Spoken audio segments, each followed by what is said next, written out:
আব্বু, আব্বু, তুমি জানো আমাদের স্কুলে একজন নতুন টিচার আসছে। দেখতে অনেক ভালো, আমাকে অনেকগুলো চকলেট দিচ্ছে, আমাকে অনেক আদর করে। রাইসা, তোমাকে বলেছি না বাইরের কোনো মানুষ তোমাকে কিছু দিলে নিতে না, তারপরেও তুমি ওনার কাছ থেকে কেন নিলে? আব্বু, আমি তো নিতে চাইনি, ম্যাম আমাকে জোর করে দিচ্ছে। আজকের পর থেকে তুমি কখনো ওই টিচারের থেকে কিচ্ছু নেবে না। যদি তোমার টিচার কিছু বলে তাহলে বলবে আব্বু মানা করেছে। কথাটা মনে থাকবে? ঠিক আছে আব্বু, আমি আর কখনো ম্যাম থেকে কিচ্ছু নেব না। ওকে, এখন রুমে গিয়ে পড়তে বসো, আব্বু তোমার রাফি চাচুর সাথে কথা বলবো। রাইসা ঠিক আছে বলে রুমে চলে গেল। তখন রাফি আমাকে বলল, তুই রাইসার সাথে এভাবে কথা বলছিস কেন? তুই তো জানিস রাইসা এখনো ছোট, তাই এখনো কিছু বুঝতে পারে না। তুই তো জানিস আমার রাইসাকে অন্য কেউ ভালোবাসলে আমি সহ্য করতে পারি না, তাহলে রাইসা আমাকে কম ভালোবাসবে। তোর ধারণা ভুল। সব মেয়েরা চায় মায়ের ভালোবাসা পেতে, কিন্তু রাইসা কখনো কি তার মায়ের ভালোবাসা পেয়েছে? পায়নি। তাই হয়তো টিচারের সাথে কথা বলতে ওর ভালো লাগছে। আমি চাই না রাইসাকে অন্য কেউ ভালোবাসুক। রাইসার বাবাও আমি, মাও আমি, তাকে ঘিরে আমার সব। আমার বাবা মা থেকেও না থাকার মতো। আর আমি ওদের কখনো ক্ষমা করব না। তারা নিজেদের স্বার্থে আলাদা হয়ে গেছে, আমার কথা একটাবার চিন্তা করলো না। দোষ করেছে তারা, আমার কি দোষ ছিল? তারা আমাকে এতিমের মতো রেখে চলে কেন গেল? কথাগুলো বলতে বলতে চোখের পানি পড়ে গেল। তখন রাফি বলল, থাক, কান্না করিস না, এটা তোর কপালে লেখা ছিল। আগের কথা ভুলে গিয়ে সামনে এগিয়ে চল। আমি তো তাদের কথা ভুলে গেছি, হঠাৎ তুই রাইসার বাবা মার কথা বললি, তাই ওদের কথা মনে পড়লো। আচ্ছা, এইসব কথা বাদ দে। আজকে মন্ত্রী বলছে তার সাথে দেখা করতে। আমি বলছি তুই ফ্রি হলে দেখা করে আসবি। ঠিক আছে চল, এখন গিয়ে দেখা করে আসি। এই বলে রাফি আর আমি বাসা থেকে বেরিয়ে আসলাম। আসার সময় খালাকে অর্থাৎ কাজের বুয়াকে বলে আসলাম রাইসাকে খাবার খাইয়ে ঘুম পাড়িয়ে দিতে। আমি আর রাফি আমার নিজের গাড়িতে উঠলাম। আমাদের গাড়ির সামনে এবং পেছনে 4টা গাড়ি আছে, সবগুলো আমার লোক। প্রায় 30 মিনিট পর মন্ত্রীর বাসায় চলে আসলাম। আমাকে দেখে মন্ত্রীর সিকিউরিটি গার্ড তাড়াতাড়ি গেট খুলে দিল। বাসার ভেতরে ঢুকে গাড়ি থেকে নেমে মন্ত্রীর বাসার দরজায় দাঁড়ালাম। রাফি কলিং বেল চাপ দিল। কিছুক্ষণ পর আন্টি দরজা খুলে দিল। আমাকে আর রাফিকে দেখে বলল, আরে রাসেল, রাফি, তোমরা আসো, ভিতরে আসো। তা হঠাৎ আমার বাসায় কি মনে করে?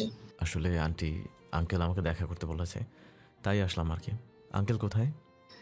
তোমার আঙ্কেল তো ওয়াশরুমে আছে, তোমরা ছোপায় বসো, আমি তোমাদের জন্য নাস্তা পাঠিয়ে দিচ্ছি।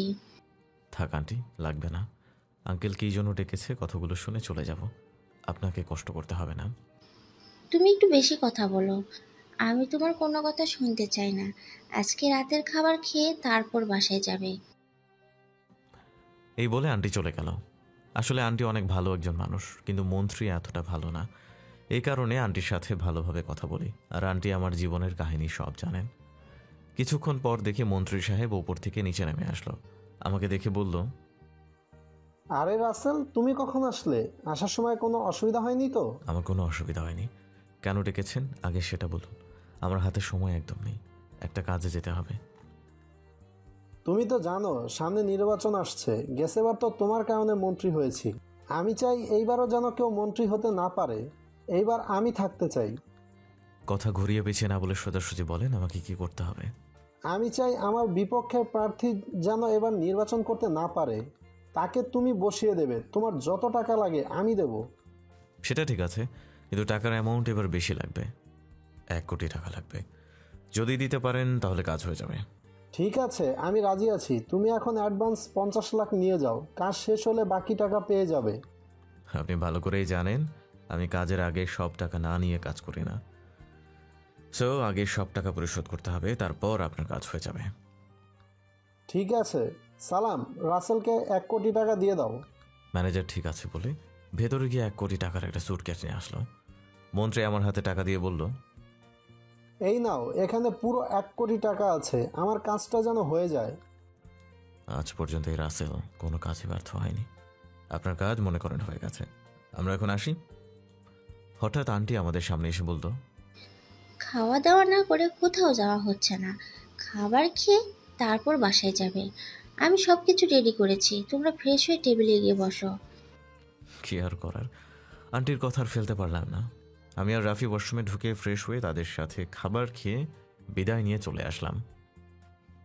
তারপর আমি আমার আস্তানায় গেলাম। আস্তানায় গিয়ে দেখি আমার লোক নয়নকে চেয়ারে বেঁধে রাখছে।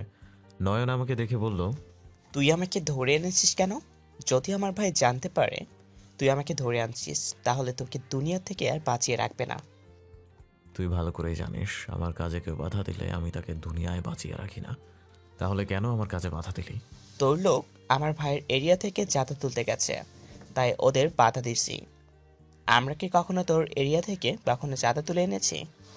তাহলে তুই কেন আমাদের এরিয়া থেকে চাঁদা তুলতে গেলি? হ্যাঁ, শোন ভালো করে, আমি রাসেল সব জায়গা থেকে চাঁদা তুলব। তোর ভাই রকি আমার কিচ্ছু করতে পারবে না। তুই আবার আমার লোকের গায়ে হাত তুলছিস। আজকে তোকে মেরে তোর ভাইয়ের কাছে পাঠাই দেবো। দেখি তোর ভাইরা আমার কি বালটা ফেলাইতে পারে। তুই একটা ভীতু। তোর যদি সাহস থাকে আমার ভাইয়ের সামনে থেকে আমাকে মেরে দেখা, তাহলে বুঝবো তোর অনেক সাহস। তোকে আমরা মাফিয়া কিং জানবো। ঠিক আছে, তাহলে আমিও তোর চ্যালেঞ্জ অ্যাকসেপ্ট করলাম। কাল বিকালে তোর ভাইয়ের রাস্তায় গিয়ে তোকে মারবো। এই ওরে ছেড়ে দে। আমার কথা শুনে রাফি বলল, আরে ওকে আমি মারবো না। এইসব ছোটোখাটো পাতি নেতাকে মেহেদি মারবে? মেহেদি একাই ওদের জন্য যথেষ্ট। সেটা সময় হলেই দেখতে পাবি। ভাই তুই এখনো দাঁড়িয়ে আছিস কেন? যা তাড়াতাড়ি, তা না হলে তোকে আমার লোক মারতে মারতে বের করবে। এমনি কালকে তোর দুনিয়ায় শেষ দিন। আমার কথা শুনে নয়ন দৌড় দিয়ে আস্তানা থেকে বেরিয়ে গেল। আমি সবার কাছ থেকে বিদায় নিয়ে চলে আসলাম। কলিং বেল চাপ দেওয়ার পর খালা এসে দরজা খুলে দিল। আমি খালাকে বললাম, খালা, রাইসা কি ঘুমিয়ে গেছে? ওকে খাবার খেয়েছে? আমার কথা কিছু বলেছে? হালকা খাবার খেয়েছে, তোমার কথা জিজ্ঞেস করেছে। আমি বলছি তোমার আব্বু একটু কাজে বাহিরে গেছে, তুমি ঘুমিয়ে পড়ো, তোমার আব্বু কিছুক্ষণ পর চলে আসবে। তারপর অনেক কষ্টে ঘুম পাড়িয়ে দিছি। ও ঠিক আছে, আমি রুমে গেলাম। খাবার খাবো না, মন্ত্রীর বাসা থেকে খেয়ে আসছি। তুমি খাবার খেয়েছো? তুমি তো জানো তুমি না আসা পর্যন্ত আমি খাবার খাই না। খালা, তোমার এই জিনিসটা আমার ভালো লাগে না। খালি খালি আমার জন্য না খেয়ে বসে থাকো কেন? আমার কোনো ছেলে মেয়ে নেই, তোমাকে আমি নিজের ছেলের মতো দেখি, তাই তোমাকে ছাড়া খাবার খেতে পারি না। তুমি আমাকে রাস্তা থেকে তুলে এনে ঠাঁই দিয়েছো, তোমাকে ছাড়া খাবার খাবো কেমন করে? খালা, আপনি আমার কেউ না, তারপরেও আপনি আমাকে নিজের ছেলের মতো দেখেন। তাহলে আমার আপন বাবা মা আমার সাথে এরকম কেন করলো সেটা কি তুমি বলতে পারবে খালা? থাক বাবা, হয়তো তোমার কপালে লেখা ছিল। তুমি ওসব নিয়ে চিন্তা করো না, তুমি রুমে গিয়ে ফ্রেশ হয়ে শুয়ে পড়ো, আমি খাবার খেয়ে রুমে যাব। আমি ঠিক আছে বলে নিজের রুমে চলে আসলাম। রুমে এসে দেখি রাইসা কোল বালিশ জড়িয়ে ধরে ঘুমিয়ে আছে। মেয়েটার চেহারার দিকে তাকালে কেমন যেন খারাপ লাগে। ওর বাবা মা যদি বেঁচে থাকতো তাহলে মেয়েটা বাবা মা ছাড়া হতো না। আমারই ভুল ছিল রাইসার সাথে এভাবে কথা বলা। সব মেয়েরা চায় তার বাবা মা তাকে আদর করুক, কোলে বসিয়ে খাবার খাইয়ে দিবে, কপালে চুমু দিয়ে স্কুলে পাঠাবে। তাহলে রাইসার ব্যাপারে আপনাদের সংক্ষিপ্তভাবে ঘটনা খুলে বলি। আমি একদিন একটা কাজ শেষ করে বাসায় যাচ্ছিলাম। হঠাৎ রাস্তার পাশে দেখি একটা মেয়ে বসে কান্না করছে। তখন আমি গাড়ি থামিয়ে ওর কাছে গেলাম। তখন আমি ওকে বললাম, কি হয়েছে মামুনি, তুমি এত রাতে এখানে বসে বসে কাঁদছো কেন? তোমার আব্বু আম্মু কোথায়? মেয়েটা আমার দিকে তাকিয়ে আরো জোরে জোরে কান্না করতে লাগলো আর বলল, ওরা আমার আব্বুকে মেরে ফেলেছে, ওই জঙ্গলে আমার আব্বু আম্মু পড়ে আছে, আপনি আমার আব্বু আম্মুকে বাঁচান, আমি আব্বু আম্মুকে ছাড়া থাকতে পারবো না। আমি মেয়েটার কথা শুনে জঙ্গলের ভেতরে গেলাম। ভিতরে গিয়ে দেখি মেয়েটা ঠিক কথা বলছে। দুজন ছুরি দিয়ে আঘাত করে মেরে ফেলেছে। আমি তাদের নাকের ডগায় হাত দিয়ে দেখি তারা আর বেঁচে নেই। তারপর রাফি এবং আমার কিছু লোককে ফোন দিয়ে আসতে বললাম। তারা 10 মিনিটের মধ্যে চলে এসেছে। পরে রাইসার আব্বু আম্মুকে একটা কবরস্থানের সামনে একটা হুজুরকে খবর দিয়ে এনে তাদের জানাজা দিয়ে দাফন করলাম। তারপর আমি রাইসাকে আমার বাসায় নিয়ে আসি। রাইসা ঠিক হতে প্রায় 3 মাস সময় লেগে গেছে। আমি সবসময় রাইসার পাশে ছিলাম। তাকে বলছি এখন আমি তার সব। আজকে থেকে আমি তার বাবা মা। এরপর একটা কেজি স্কুলে ভর্তি করিয়ে দিলাম। আমার লোক তাকে প্রতিদিন নিয়ে যায় এবং নিয়ে আসে। এই ছিল রাইসার কাহিনী। এবার বর্তমানে ফেরা যাক। এখনো পরিচয়টাই দেওয়া হয়নি, অনেক কথা বলে ফেলেছি। শুধুমাত্র আমার নামটাই জেনে রাখুন, আমি রাসেল। সবাই মাফিয়া জগতের কিং মনে করেই চেনে, আর কিছু জানা লাগবে না। গল্পের সাথেই থাকুন, সব জানতে পারবেন। আমি আর কোনো কিছু না ভেবে ঘুমিয়ে পড়লাম। রাইসার কপালে একটা চুমু দিলাম, তার রাইসাকে জড়িয়ে ধরে শুয়ে পড়লাম। পরের দিন সকালে রাইসা আমাকে ডাকতে লাগলো।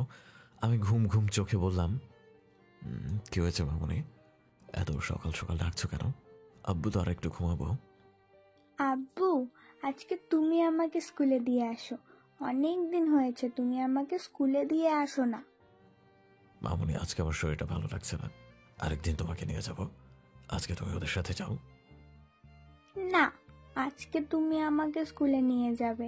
আমি তোমার লোকের সাথে যাব না। তুমি যদি আমাকে না নিয়ে যাও তাহলে আমি স্কুলেই যাব না। কি আর করার, রাইসার জোড়াজুড়িতে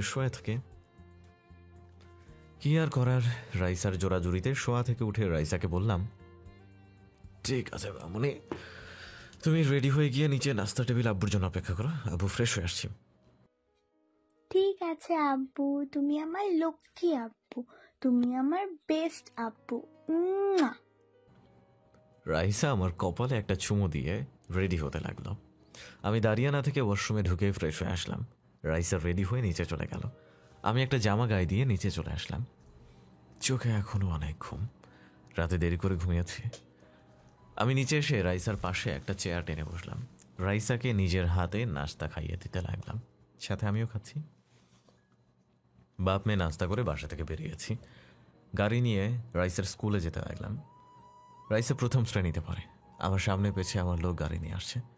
কিছুক্ষণ পর রাইসার স্কুলের সামনে চলে আসলাম। রাইসা গাড়ির থেকে নামার পর হঠাৎ একটা মেয়ে আমাদের সামনে আসলো। আমি মেয়েটাকে দেখে পুরো অবাক হয়ে গেলাম। ও এখানে কেমন করে? ওর তো বাসা দিনাজপুরে, তার মানে এখানে শিক্ষকতা করতে আসছে। কিন্তু ওদের তো কোনো কিছুর কমতি নেই, তাহলে এখানে কেন আসলো? আগের থেকে অনেক সুন্দর লাগছে তাকে। হঠাৎ রাইসার ডাকে ধ্যান ভাঙলো। রাইসা বলল, আব্বু, তুমি কোথায় হারিয়ে গেলে? তোমাকে সেই কখন থেকে ডাকছি। উনি হচ্ছেন আমাদের নতুন টিচার। তোমাকে ওনার কথা গতকাল বলেছি না? রাইসার কথা শুনে পায়েল বলল, কেমন আছো রাসেল? তোমায় অনেক বছর পর দেখছি। তোমার মেয়েটা কিন্তু অনেক লক্ষ্মী। পায়েলের কথা শুনে আমি বললাম, আলহামদুলিল্লাহ, আমি ভালো আছি। তা বড়লোক বাবার একমাত্র মেয়ে হঠাৎ কেজি স্কুলে চাকরি করতে আসলেন কেন? আপনাদের তো টাকা পয়সার অভাব নেই। পায়েল আমার কথা শুনে বলল, আসলে আমি এখানে চাকরি করতে আসিনি। আমার এক বান্ধবী এই স্কুলে জব করে।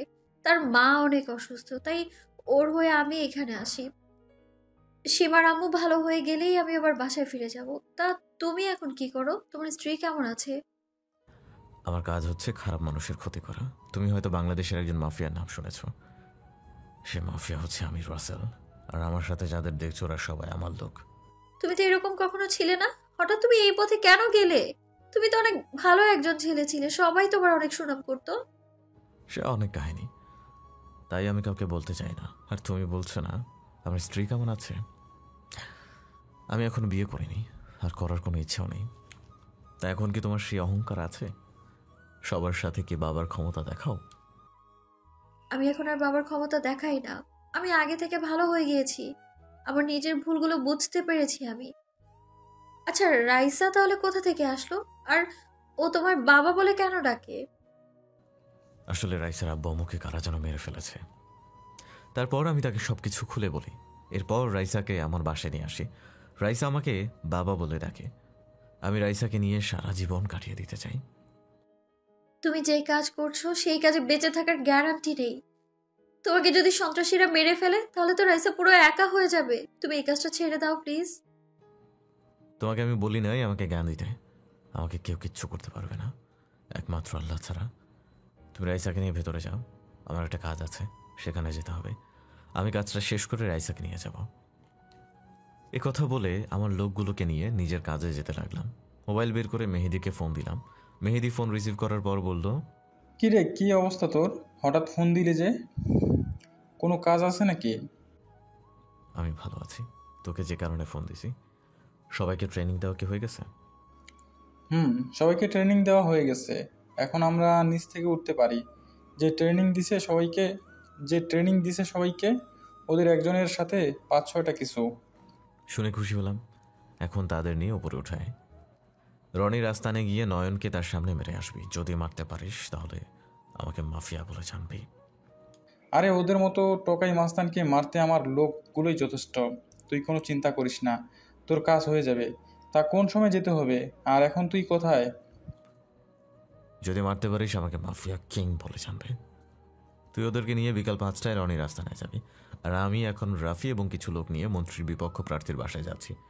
ওকে বসিয়ে দিতে হবে। এ কাজের জন্য মন্ত্রী 1 কোটি টাকা দিয়েছে।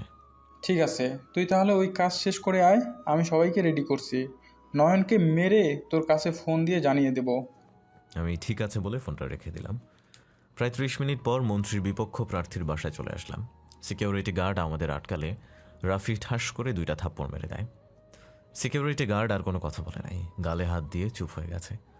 আমরা সবাই বিপক্ষ প্রার্থীর দরজার সামনে দাঁড়িয়ে কলিং বেল চাপ দিলাম। কিছুক্ষণ পর একজন মায়ের বয়সী লোক এসে দরজা খুলে দিল। দেখে মনে হচ্ছে বিপক্ষ প্রার্থীর স্ত্রী। আমাকে রাফিকে দেখে বলল, তোমরা কারা? আমার বাসায় কি? রাফির কথা শুনে মহিলা আমাদের ভেতরে গিয়ে বসতে বলল। তারপর মহিলা ভেতরে চলে গেল। আমি আর রাফি ভেতরে ঢুকে চারপাশ তাকিয়ে দেখতে লাগলাম। মনে মনে বললাম, হ্যাঁ রে, সবকিছু অবৈধ টাকায় ভরা। কিছুক্ষণ পর বিপক্ষ প্রার্থী আমাদের সামনে আসলো। আমাকে দেখে চিনে ফেলেছে। তখন আমাকে বলল, আরে রাছেল, তুমি আমার বাসায় কেন? আমার লোকেরা কি তোমার কোনো ক্ষতি করেছে? তুমি শুধু একবার বলো, আমি তোমার সামনে ওদের কঠিন শাস্তি দিব। আরে আমার কেউ কিচ্ছু করে নাই, আর কারো সাহসও নাই। আমি যেটা বলার জন্য এসেছি, শুনেছি আপনি নাকি এবার মন্ত্রী নির্বাচন করবেন। তুমি ঠিকই শুনেছ। আমি ওই ছবিগুলোকে এবার হারিয়ে ছাড়ব। দেশের মানুষ আমার পক্ষে আছে। এবার আমার মন্ত্রী নির্বাচন কেউ ঠেকাতে পারবে না। তাই নাকি? তাহলে আমি বসে বসে ললিপপ খাবো? আপনাকে বসানোর জন্য 1 কোটি টাকা পেয়েছি। এখন চাই আপনি বসে পড়ুন। তা না হলে আমি কি করতে পারি তা আপনি ভালো করেই জানেন। আমি কখনো এবার বসবো না। এবার আমি নির্বাচন করবই। তুমি আমার কিছুই করতে পারবে না। তুমি জানো না আমার হাত বড় বড় মাফিয়াদের সাথে আছে। আপনি মনে হয় জানেন না আপনার কোথায় কি আছে। আমি সব কিছু জানি। আপনার ঢাকায় 6টা বাড়ি আছে, সব অবৈধ টাকায় করা। গুলশানের ভেতরে 5টা মদের গোডাউন আছে, 3টা আবাসিক হোটেল আছে। এখানে মেয়েদের দিয়ে ব্যবসা করান, আরও অনেক কিছু আছে। সেগুলোর কথা নাই বললাম। আমি যদি এগুলো দেশের মানুষকে দেখাই এবং ধ্বংস করে দেই, তাহলে আপনি কিভাবে নির্বাচন করবেন বলুন? আমি যদি সরকারের কাছে সব বলে দিই, তাহলে আপনি কোথায় যাবেন? প্লিজ রাসেল, তুমি আমার এত বড় সর্বনাশ করো না। আমি তোমার কথায় রাজি আছি। আমি মন্ত্রী নির্বাচন করব না, তারপরেও তুমি আমার ক্ষতি করো না। কথাটা যেন মনে থাকে। তা না হলে আমি কি করতে পারি আপনি ভালো করেই জানেন। আমি যেন আপনার বাসায় আর না আসতে হয়। আবার যদি আসি তাহলে আপনি দুনিয়াতেই বেঁচে থাকবেন না। এই বলে বিপক্ষ প্রার্থীর বাসা থেকে সবাই বেরিয়ে আসলাম। বিপক্ষ প্রার্থীর বাসা থেকে বেরিয়ে সোজা স্কুলের সামনে চলে গেলাম। গেটের সামনে গিয়ে দেখি রাইসা আর পায়েল দাঁড়িয়ে আছে। আমাকে দেখে রাইসা দৌড় দিয়ে আমার সামনে আসলো। কি ব্যাপার মামুনি, আজকে তোমার পড়ালেখা কেমন হয়েছে? কোনো শিক্ষক তোমার গায়ে কি হাত তুলেছে? রাইসার কথা শুনে পায়েল আমার সামনে এসে বলল, আসলে রাসেল, এখানে আমাকে কি একটা বাসা নিয়ে দিতে পারবে? সীমার বাসায় থাকতে আমার না ভালো লাগছে না। তাদের 2টা রুম, একটা ওর আব্বু আম্মু ঘুমায়, আর একটা সীমা আর ওর ভাই ঘুমায়। তার উপর আবার আমি। তাই বলছি, আমার একটা বাসা খুঁজে দাও না প্লিজ। পায়েলের কথা শুনে রাইসা আমাকে বলল। রাইসার কথা শুনে আমি আর মানা করতে পারলাম না। তাই আমি পায়েলকে বললাম, তুমি আমার বাসায় থাকতে পারো, তবে আমার কোনো কিছুতে কথা বলতে পারবে না। আমি কখন কি করি, কোথায় যাই, অনেক রাতে বাসায় ফিরি কেন, এসব কথা আমাকে বলতে পারবে না। শুধু রাইসার কথা ভেবে তোমাকে বাসায় নিয়ে যাচ্ছি। ঠিক আছে, আমি তোমার কোনো কিছুতেই কথা বলবো না। শুধু কিছুদিনের জন্য সীমার আম্মু সুস্থ হলেই আমি বাসায় ফিরে যাব। ঠিক আছে বলে পায়েলকে গাড়িতে উঠতে বললাম। রাইসাকে মাঝখানে বসালাম। আমি আর পায়েল রাইসার 2 পাশে বসলাম। কিছুক্ষণ পর বাসায় চলে আসলাম। গাড়িতে কেউ কোনো কথা বললাম না। গাড়ি থেকে নেমে আমি পায়েল এবং রাইসা দরজার সামনে দাঁড়িয়ে কলিং বেল চাপ দিলাম। কিছুক্ষণ পর খালা এসে দরজা খুলে দিল। আমাদের সাথে পায়েলকে দেখে খালা বলল, আসলে খালা, ও হচ্ছে পায়েল। আমরা দুজনে একসাথে দিনাজপুরে পড়েছি। এখানে একটা বান্ধবীর বাসায় এসেছে। তারপর সব তাকে খুলে বললাম। ঠিক আছে খালা, তুমি পায়েলকে একটা রুম দেখিয়ে দাও। আমি আমার রুমে গেলাম। আমি এখন একটু রেস্ট নেব। কোনো কিছু দরকার হলে রাফি অথবা বাইরের লোককে বলবে, তারা এনে দিবে। ওকে খালা, আমি ফ্রেশ হয়ে আসছি, তুমি খাবার রেডি করো। আর পায়েল, তুমি ওপরে ডান পাশের রুমে চলে যাও, রুমে সব কিছু আছে। পায়েল ঠিক আছে বলে ওপরে চলে গেল। আমিও আর কোনো কথা না বলে রাইসাকে কোলে করে নিয়ে রুমে চলে আসলাম। বাপ মেয়ে দুজনে একসাথে ফ্রেশ হয়ে গোসল করে রাইসাকে জামা কাপড় পরিয়ে দিয়ে আমি একটা জামা গায়ে দিয়ে দেন দুজনে নিচে চলে আসলাম। আমি খালা এবং রাইসা চেয়ার টেনে বসলাম, তারপর পায়েলের জন্য অপেক্ষা করতে লাগলাম। কিছুক্ষণ পর সিঁড়ির উপর চোখ পড়তেই আমি চমকে উঠলাম। দেখি পায়েল একটা নীল রঙের জামা গায়ে দিয়ে নিচে নামছে, দেখতে অনেক কিউট লাগছে। আরে আমি কি বলছি, আমার জীবনে সব ভালোবাসা হয় না। পায়েল নিচে এসে রাইসার পাশে একটা চেয়ার টেনে বসলো, তারপর খালা খাবার বেড়ে দিতে লাগলো। হঠাৎ দেখি রাফি এক জায়গায় দাঁড়িয়ে আছে। তখন আমি বললাম, কিরে তুই ওখানে দাঁড়িয়ে আছিস কেন? তোকে কি বলে বসাতে হবে নাকি তোর লজ্জা করছে আমাদের সাথে বসতে? আর একটা কথা বলবি তোর মাথা একদম ফাটাই বলবো, তাড়াতাড়ি চেয়ার টেনে বস। রাফি আর কোনো কথা না বলে একটা চেয়ার টেনে বসলো। খালাও আমাদের সাথে বসে পড়লো। সবাই মিলে খাবার খাচ্ছি। আমি রাইসাকে খাইয়ে দিতে লাগলাম, নিজেও খেতে লাগলাম। হঠাৎ রাইসা বলে উঠলো, সরি রাইসা, আমি মনে করেছি তুমি তোমার আব্বুর হাতে ছাড়া অন্য কারো হাতে খাবার খাও না, তাই তোমাকে বলিনি। তুমি হাঁ করো, আমি তোমায় খাইয়ে দিচ্ছি। পায়েলের কথা মতো রাইসা হা করলো। তারপর পায়েল রাইসাকে খাবার খাইয়ে দিতে লাগলো।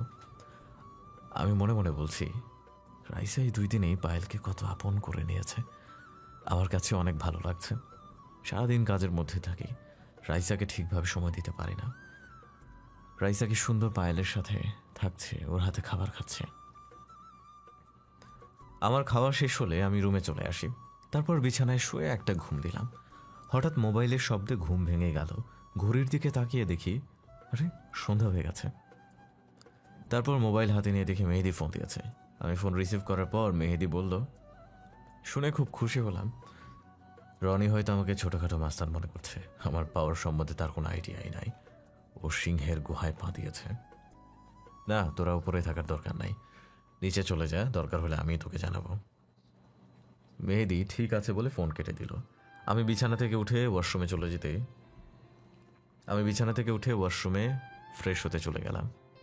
ফ্রেশ হয়ে একটা জামা গায়ে দিয়ে রুম থেকে বেরিয়ে আসতেই কারোর সাথে ধাক্কা খেয়ে দুজনে নিচে পড়ে গেলাম।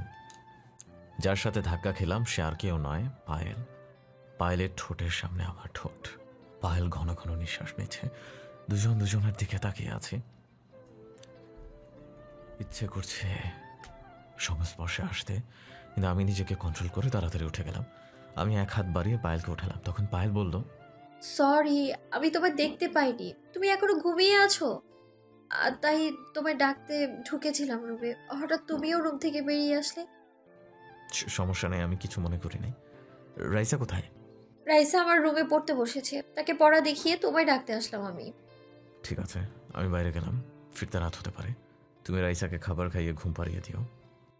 যদি কিছু মনে না করো একটা কথা বলি, আমি তোমায় কিছু টাকা দিচ্ছি, আসার সময় আমার জন্য একটা ক্যাডবেরি নিয়ে এসো। তোমার টাকা লাগবে না, আমার কাছে কি নাই নাকি? আমি বসে বসে খেলেও আমার টাকা ফুরাবে না। পায়েল আর কোনো কথা বলো না। আমি বাসা থেকে বেরিয়ে যাওয়ার পর রাফি আমার সাথে আসলো। আর আমার লোক সব সময় আমার সাথে থাকে। তার একটা কাজে গেলাম। কাজটা শেষ করে আসতে একটু বেশি রাত হয়ে গেছে। আসার সময় পায়েলের কথা মতো এক কার্টুন ক্যাডবেরি নিয়ে আসলাম। বাসায় আসার পর দরজার সামনে দাঁড়িয়ে কলিং বেল চাপ দেওয়ার পর পায়েল এসে দরজা খুলে দিল। আমি পায়েলকে দেখে বললাম, কি ব্যাপার, তুমি এখনো জেগে আছো কেন? রাইসা কি ঘুমিয়ে গেছে? তাকে খাবার খাইয়ে ঘুম পাড়িয়ে দিলাম। আমি তোমার জন্য ওয়েট করছিলাম, খালা এতক্ষণ ছিল, আমিও ওনাকে রুমে পাঠিয়ে দিয়েছি। তো তুমি এত রাতে জেগে আছো কেন? তোমাকে বাসা থেকে বেরিয়ে যাওয়ার সময় বলেছি না আমার আসতে রাত হবে? ওটা কোনো ব্যাপার না, আর আমার ঘুমও আসছিল না, তাই ক্যাডবেরি কোথায় আমার? হ্যাঁ, এই যে তোমার ক্যাডবেরি, এক কার্টুনে এসেছি, রাইসা আর তুমি খাবে।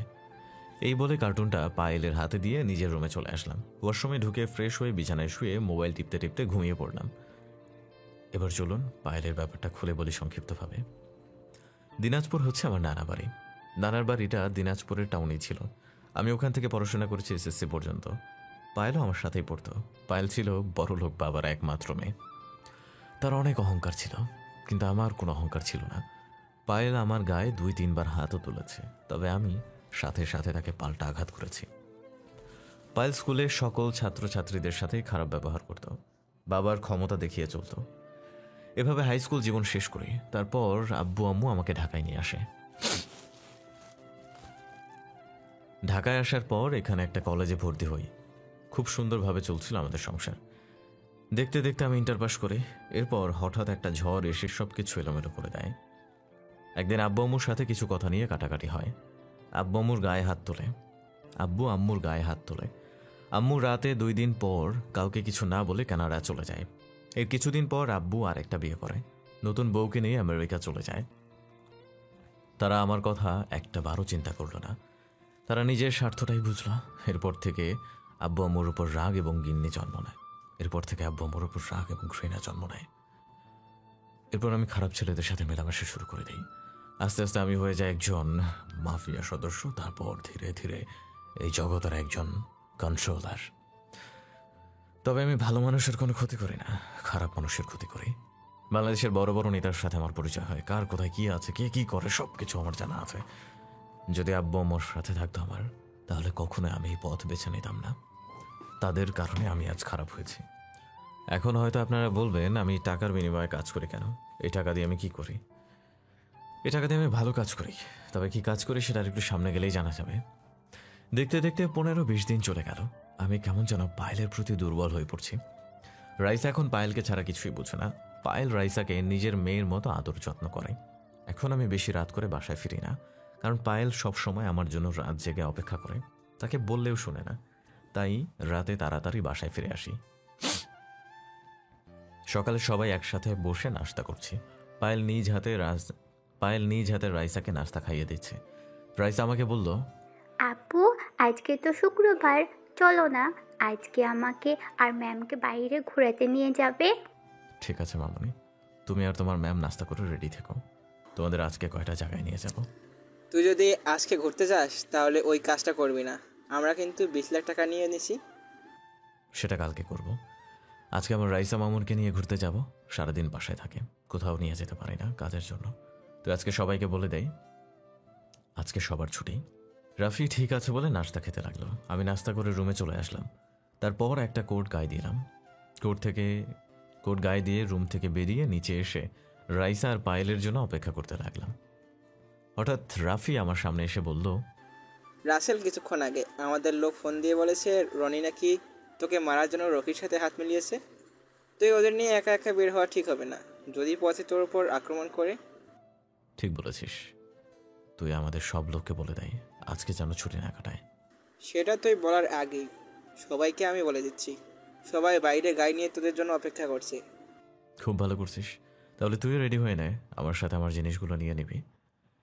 এই বলে রাফি চলে গেল। হঠাৎ সিঁড়ির ওপর চোখ পড়তে আমি পুরো অবাক হয়ে গেলাম। আজকে পায়েলকে অনেক সুন্দর লাগছে, নীল রঙের একটা শাড়ি পরেছে। তাহলে সেই বড় লোকের মেয়ে এখন শাড়িও পরতে পারে। পায়েলকে দেখে ইচ্ছে করছে একটা বার জড়িয়ে ধরি, কিন্তু আমি ওকে কোন অধিকারে জড়িয়ে ধরবো? সে তো আমার ভালোবাসার মানুষ না, আমার বউ না, তাহলে কেন আমি তাকে জড়িয়ে ধরবো? হঠাৎ রাইসার ধাক্কায় ধ্যান ভাঙল। তখন রাইসা বলল, আপু দেখো তো আমাকে এবং ম্যামকে কেমন লাগছে, ম্যাম আমাকে সাজিয়ে দিছে। অনেক সুন্দর লাগছে মামুনি, এখন চলো আমরা বেরিয়ে পড়ি। পায়েলের হঠাৎ মুখটা কেমন যেন হয়ে গেল। পায়েল মনে করছে আমি তাকে বলবো শাড়িতে তো আমাকে অনেক সুন্দর লাগছে, তার রূপের প্রশংসা করব। আমরা বাসা থেকে বেরিয়ে আমার গাড়িতে উঠলাম। আজকে আমি নিজে গাড়ি চালাবো। পায়েল আর রাইসা আমার সাথে সামনের সিটে বসলো। রাফি সহ আমাদের সাথে মোট 10 গাড়ি আসছে। প্রথমে একটা হাসপাতালের সামনে গেলাম, তারপর পায়েল এবং রাইসাকে গাড়ি থেকে নামতে বললাম। রাইসার পায়েল গাড়ি থেকে নামার পর সিকিউরিটি গার্ড আমাকে দেখে সালাম দিল। সবাইকে নিয়ে হাসপাতালের ভেতরে ঢুকলাম। হাসপাতালের ভেতরে ঢুকে ম্যানেজারের কেবিনে গেলাম। ম্যানেজার আমাকে দেখে দাঁড়িয়ে সালাম দিল আর বলল, স্যার আপনি আসবেন? আমাকে একটাবার বলতেন, আমি নিজে আপনার বাসায় চলে আসতাম। আমি এখানে আসছি হাসপাতালটা দেখার জন্য, কোনো অসুবিধা হচ্ছে না তো? রোগীদের খেয়াল ঠিক মতো রাখেন তো? আমরা সবাই রোগীদের খেয়াল রাখছি, তাদের সবসময় যত্ন করি, তাদের কোনো কিছুর কমতি রাখছি না। আপনি রোগীদের সাথে কথা বললে বুঝতে পারবেন।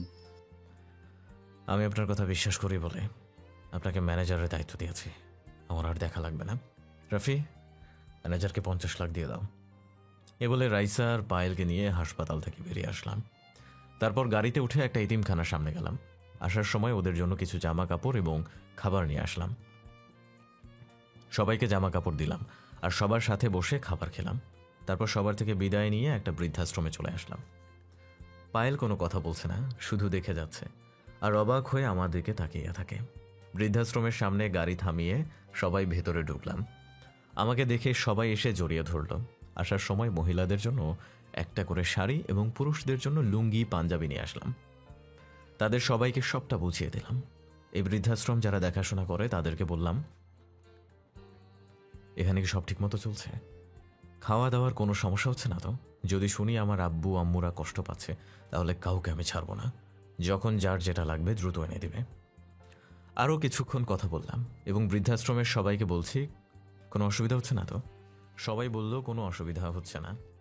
তারপর ওদের থেকে বিদায় নিয়ে মার্কেটে গিয়ে পায়েল এবং রাইসার জন্য কিছু মার্কেট করলাম। তারপর একটা রেস্টুরেন্টে ঢুকে খাবার খেলাম। তারপর বাসায় চলে আসলাম। বাসায় আসতে আসতে রাত 10টা বেজে গেছে। এতক্ষণ সময় পায়েল একটা কথাও বলে নাই, শুধু আমার কাজকর্ম দেখেছে।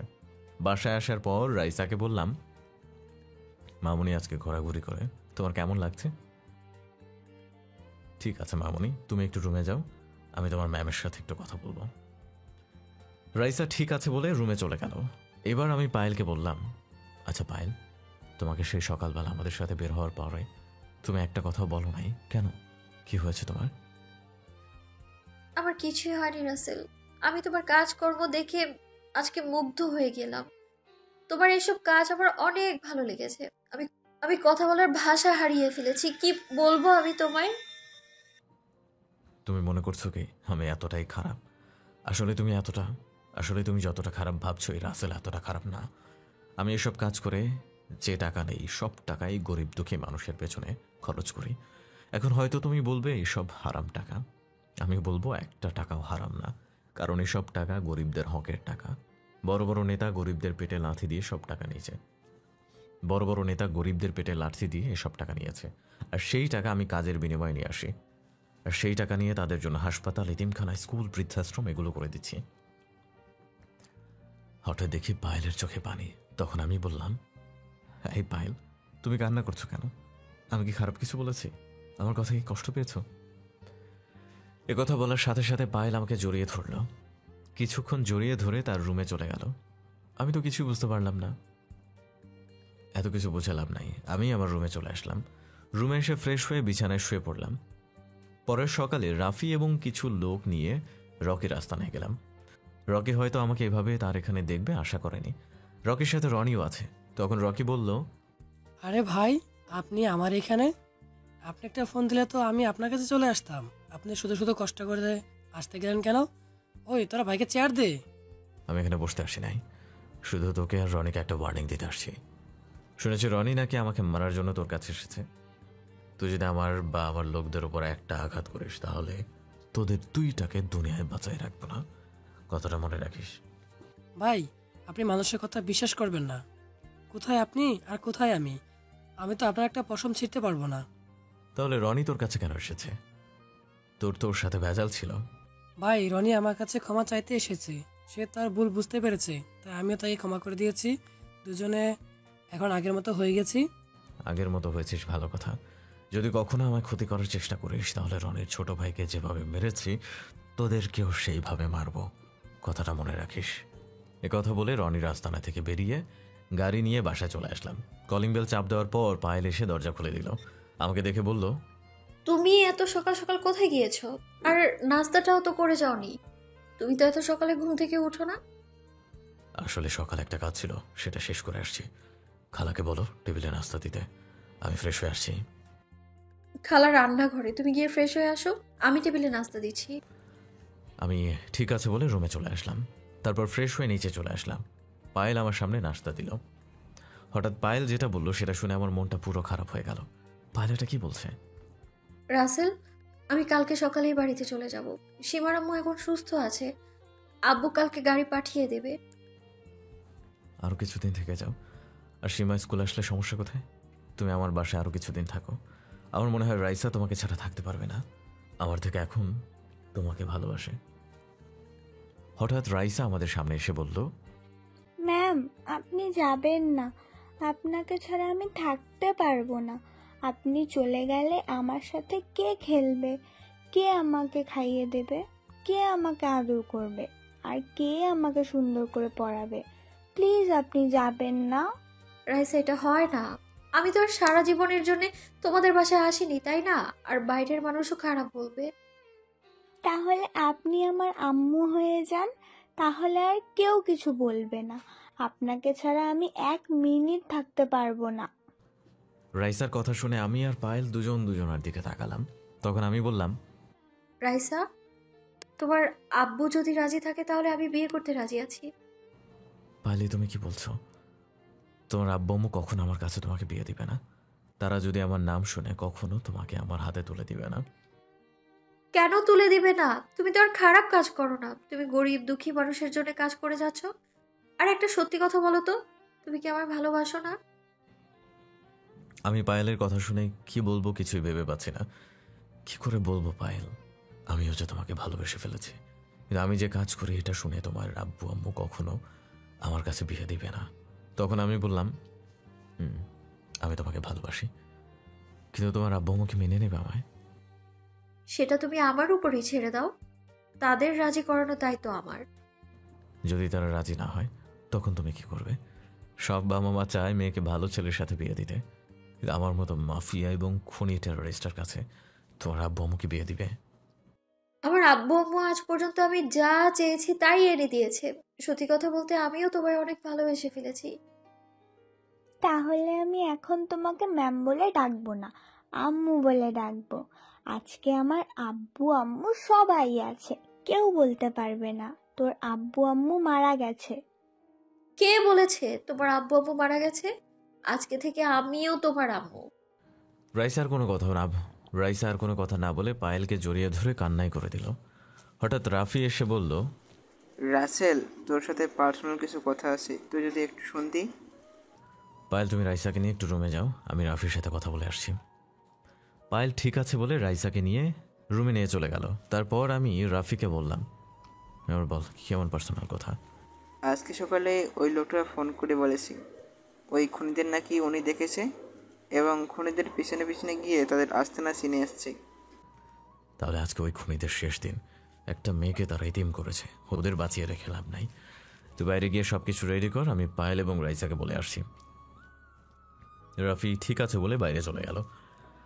আপনারা হয়তো ভাবছেন কিসের খুনি, একটু অপেক্ষা করুন তাহলেই সব জানতে পারবেন। আমি পায়েলের রুমে গিয়ে দেখি পায়েল রাইসাকে পড়াচ্ছে। আমি তখন বললাম, আমি একটু বাইরে যাচ্ছি, আজকে তুমি রাইসাকে স্কুলে নিয়ে যাও, তোমাদের সাথে আমার লোক গাড়ি নিয়ে যাবে। কি কাজে বাইরে যাবে সেটা জিজ্ঞেস করবো না, শুধু বলবো সাবধানে কাজ করো, তোমার যেন কোনো ক্ষতি না হয়। আমাকে নিয়ে তোমার কোনো চিন্তা করতে হবে না, এই রাসেলের কেউ কোনো ক্ষতি করতে পারবে না। তুমি রাইসাকে নিয়ে স্কুলে যাও বলে বাসার বাইরে চলে আসলাম। বাইরে এসে দেখি রাফি সব কিছু রেডি করে রাখছে। তারপর 5টা গাড়ি লোক নিয়ে ওই খুনিদের আস্তানায় যেতে লাগলাম।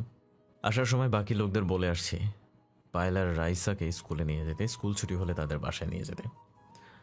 আমরা ওই খুনিদের আস্তানায় চলে আসলাম। গাড়ি নিয়ে সোজা আস্তানার ভিতরে ঢুকে গেলাম। গাড়ি থেকে নেমে দেখি রনি এবং রকি দুজনে বসে গল্প করছে। আসার সময় ওই লোকটাকে সাথে করে নিয়ে আসলাম। ওই লোকটা বলল, ভাই এরা ওই দিন রাতে ওই মেয়েটা আব্বু আম্মুকে মেরেছে, আমি নিজের চোখে দেখেছি। রনি আর রকি আমাকে দেখে রকি বলল, ভাই আপনি এখানে? কোনো সমস্যা আপনি আমাকে বলুন, আমি সব সমস্যার সমাধান করে দিব। তুই কি সমস্যা সমাধান করবি? তোরা 5 মাস আগে রাতে 2 জন লোককে মেরে ফেলেছিস, এখন বল তাদের কেন মারছিস? ভাই আপনি ওই স্বামী স্ত্রীর কথা বলেছেন, তারা আমাদের কাছে বাধা দিয়েছে, তাই বসের কথা তাদের মেরে ফেলেছি আর তাদের মেয়েকে বাঁচিয়ে রাখলাম। প্রথম কথা হচ্ছে তোদের বসকে, আর কি কাজে ওদের মারছিস? আমরা একটা বাসার 5 তলায় ইয়াবা ব্যবসা করতাম।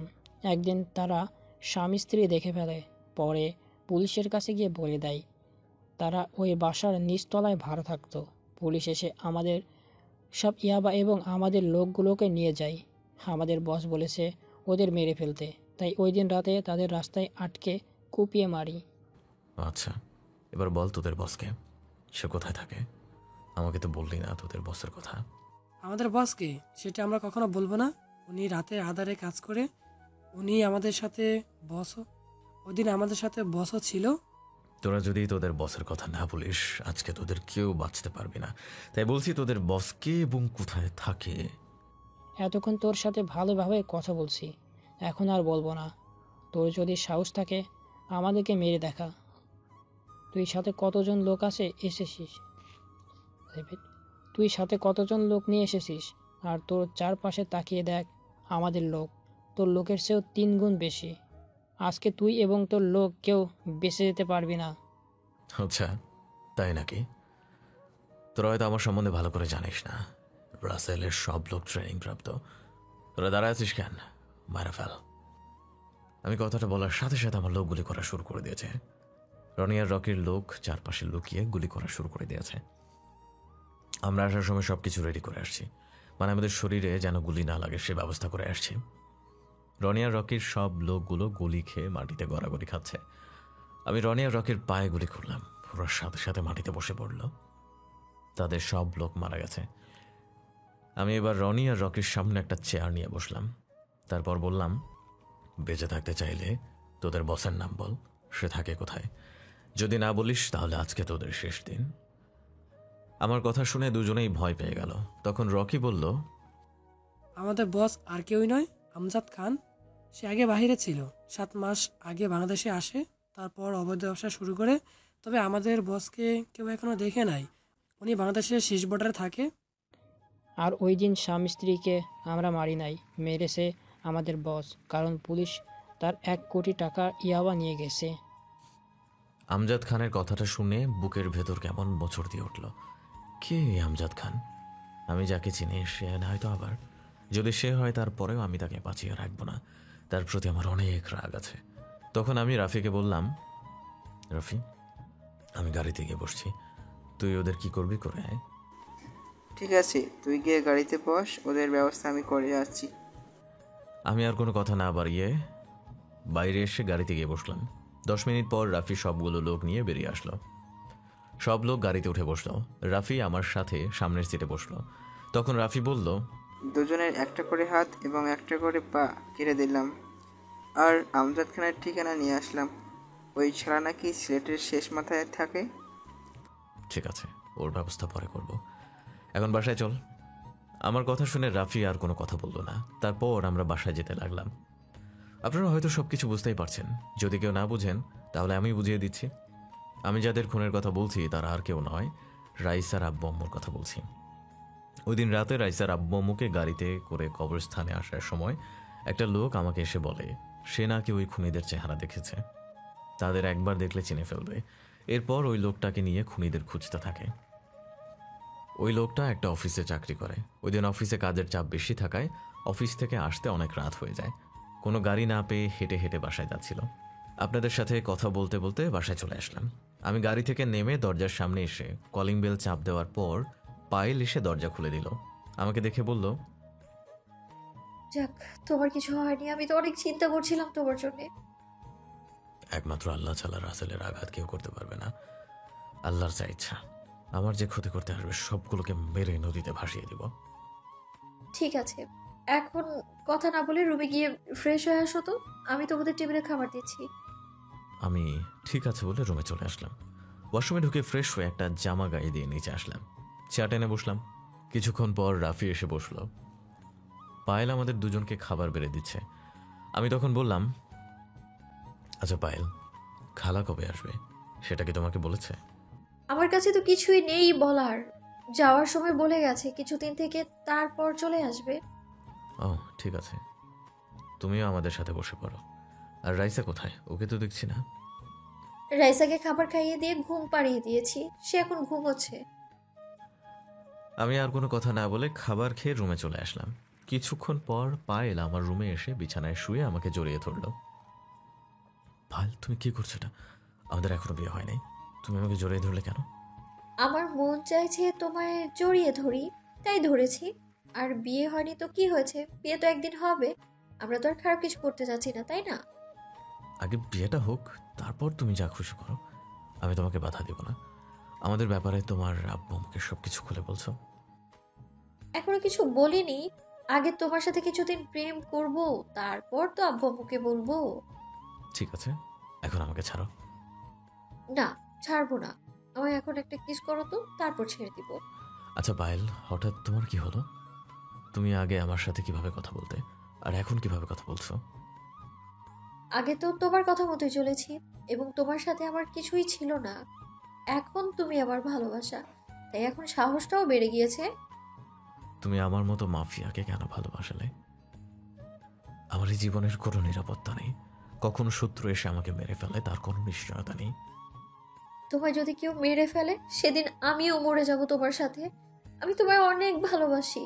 তোমায় ভালোবেসেছি শুধুমাত্র গরিব দুঃখীদের পাশে দাঁড়ানোর জন্য। আর আমি জানি তুমি ভালো মানুষের ক্ষতি করো না। তুমি তুমি খারাপ মানুষের ক্ষতি করো, সেটা আমি জানি। তুমি জানো পায়েল, যখন রাস্তা দিয়ে গাড়ি নিয়ে যাই তখন এই গরিব দুঃখীদের রাস্তার পাশে পড়ে থাকতে দেখি, তখন নিজের কাছে অনেক খারাপ লাগে। তাই ওদের জন্য এই কাজগুলো করে যাচ্ছি। আর আমার এই খারাপ কাজ করার কোনো ইচ্ছে ছিল না, একমাত্র আব্বুর কারণে এই পথটা বেছে নিতে বাধ্য হয়েছে। আমি বলি কি, তুমি না এইসব কাজ ছেড়ে দাও। আমরা দুজন বিয়ে করে আবার সবকিছু নতুন করে শুরু করব। এখন আমি এই কাজ ছাড়তে পারবো না। আমি তখনই এই কাজ ছেড়ে দেব যখন বাংলাদেশ থেকে সব ময়লা আবর্জনা পরিষ্কার করতে পারবো। সেই দিন আমি নিজেই এসব কাজ ছেড়ে দেব। এখন ছেড়ে দিলে খারাপ লোকগুলো চান্স পেয়ে যাবে। রাস্তাঘাটে মানুষ নিরাপদে চলতে পারবে না। একমাত্র আমার কারণে এই দেশের মানুষ নিরাপদে চলতে পারে। আমার কথাটা শেষ হতে না হতেই পায়েল এমন কিছু করবে সেটা আমি কখনো ভাবতেই পারিনি। পায়েল আমার সাথে এটা কি করলাম? আমার কথা শেষ হতেই পায়েল আমার ঠোঁটের সাথে ঠোঁট লাগিয়ে দিল, আমাকে শক্ত করে জড়িয়ে ধরে কিস করতে লাগলো। আমি আবাতে আবাতে বললাম, পায়েল এটা তুমি কি করলে? আমি তোমার কাছে এমন কিছু আশা করিনি। আমি বলছি না আমাদের বিয়ের আগে কিছু হবে না। আমি তো বেশি কিছু করিনি, শুধু তোমায় একটা কিস করেছি, আর আমি তোমায় ভালোবেসে কিস করেছি। ঠিক আছে, এখন তুমি আমার রুম থেকে যাও, দেখো রাইসা একাকে কি করছে। পায়েল ঠিক আছে বলে রুম থেকে বেরিয়ে গেল। দেখতে দেখতে একটা মাস চলে গেল। পায়েল আর আমার ভালোবাসা আগের মতোই আছে। কালকে ইলেকশন, এক মাসে আমার কোনো কাজ করি নাই। নির্বাচন শেষ হলে আমার একটা মিশন আছে। দেখতে দেখতে ইলেকশন শেষ হয়ে গেল। এবারও জাহিদ খান পাশ করেছে, আর বিপক্ষ প্রার্থী বসে আছে। তার বিপক্ষ প্রার্থী বসে গেছে, তাই জাহিদ খানের কাছ থেকে কেউ নিতে পারে নাই। আজকে পায়েল তাদের বাড়িতে চলে যাবে। সব কিছু গুছিয়ে নিচে আসলো, সাথে রাইসাও আছে। রাইসা আমার পাশে একটা চেয়ার টেনে বসলো। পায়েল রাইসার পাশে চেয়ার টেনে বসলো। তখন রাইসা বলল, আম্মু, তোমাকে ছাড়া আমি থাকতে পারবো না, প্লিজ তুমি তাড়াতাড়ি চলে এসো। ঠিক আছে আম্মু, কিছুদিন ওয়েট করো, তারপর আম্মু একেবারের জন্য তোমার কাছে চলে আসবো। তোমার নানা নানিকে তো রাজি করাতে হবে, তাই না? তুমি যদি রাজি করাতে না পারো তাহলে আমি তাদের কাছে তোমাকে ভিক্ষা চাইবো, তারপরেও তোমাকে আমার আম্মু বানাবো। পায়েল রাইসাকে জড়িয়ে ধরে কান্না করে বলল, তুমি আমায় এত কেন ভালোবাসো? তোমায় ছেড়ে যেতে মন চাইছে না আমার। কারণ তোমাকে আমি অনেক ভালোবাসি, নিজের আপন মা বানিয়েছি। তোমাকে ছাড়া থাকবো কি করে? আমি নানা নানির সাথে কথা বলে তোমাকে এই বাসায় নিয়ে আসবো। তুমি চিন্তা করো না আম্মু, তোমার নানা নানি রাজি না হলেও আমি তোমার কাছে ঠিকই চলে আসবো। এখন কান্না থামাও, নাস্তা শেষ করে নাও।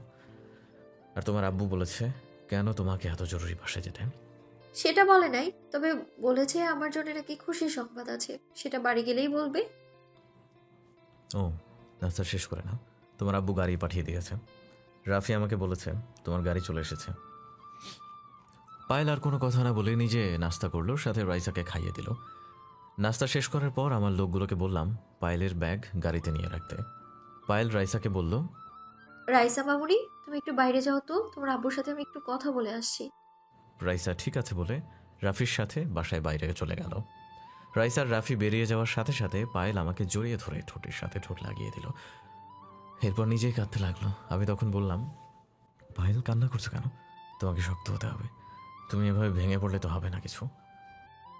ও ছেড়ে যেতে মন চাইছে না, আমার মনের ভেতর কেমন যেন ভয় ভয় লাগছে। আমি না যেন তোমায় এবার হারিয়ে ফেলি। এরকম ভয় পেলে চলবে? তুমি তোমার আব্বু আম্মুকে বুঝিয়ে বললে হয়তো তারা রাজি হয়ে যাবে, আর না হলে মনে করবো তুমি আমার কপালে ছিলে না।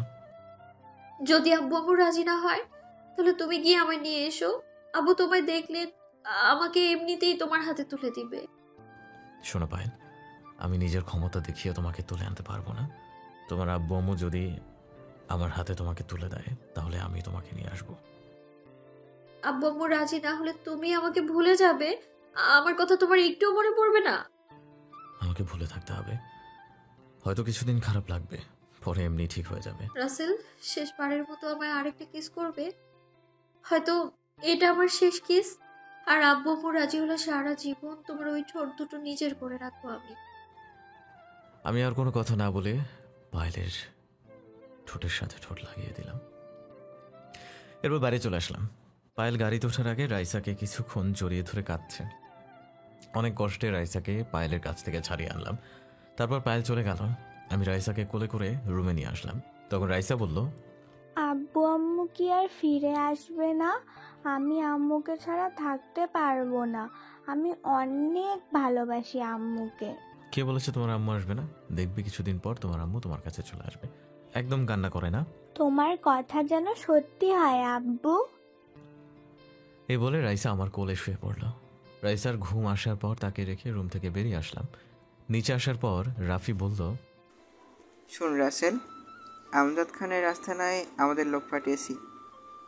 বলেছি যে করেই হোক তার সব খবর আমাদের দেওয়ার জন্য। ভালো করছিস।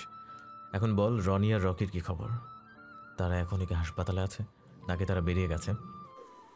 শুনেছি তাদের লোক এসে রনি আর রাকিবকে নিয়ে গেছে, তবে কোথায় নিয়ে গেছে সেটা বলতে পারবো না। আর ওদের খোঁজ খবর নেই। তুই কি করবি? ওরা তো আর কিছুই করতে পারবে না। আমি জানি তারা আমাকে মারার জন্য আমজাদ খানের কাছে যাবে। ওদের তো এখন একটা হাত আর একটা পা আছে, তারা এখন আলগা হাত পা লাগাবে। এবার যদি আমাদের ক্ষতি করতে আসে তাহলে তাদের আর বাঁচিয়ে রাখবো না। ওরা এখনও তোকে ভালো করে চেনে নাই। ঠিক আছে, তো এখন রুমে যা। যদি কোনো খবর আসে তাহলে আমাকে জানাস। আমি একটু রুমে গেলাম। ঠিক আছে, যা। তবে আজকে মন্ত্রী তোকে রাতে তার সাথে দেখা করতে বলেছে। আমি ঠিক আছে বলে উপরে এসে নিজের রুমে চলে আসলাম। রুমে এসে বিছানায় শুয়ে পড়লাম। পায়েলের কথা খুব মনে পড়ছে। পায়েলের সামনে নিজেকে অনেক শক্ত রেখেছি। যদি আমি ভেঙে পড়তাম তাহলে পায়েল ভুলেও তাদের বাড়িতে যেত না। পায়েল এসেছে অনেক দিন হয়েছে, আর আব্বু আম্মু অনেক চিন্তা করছে, তাই ওকে যেতে দিলাম। কিন্তু আজ পর্যন্ত পায়েলের আব্বু আম্মুর সাথে আমি কথা বলি নাই।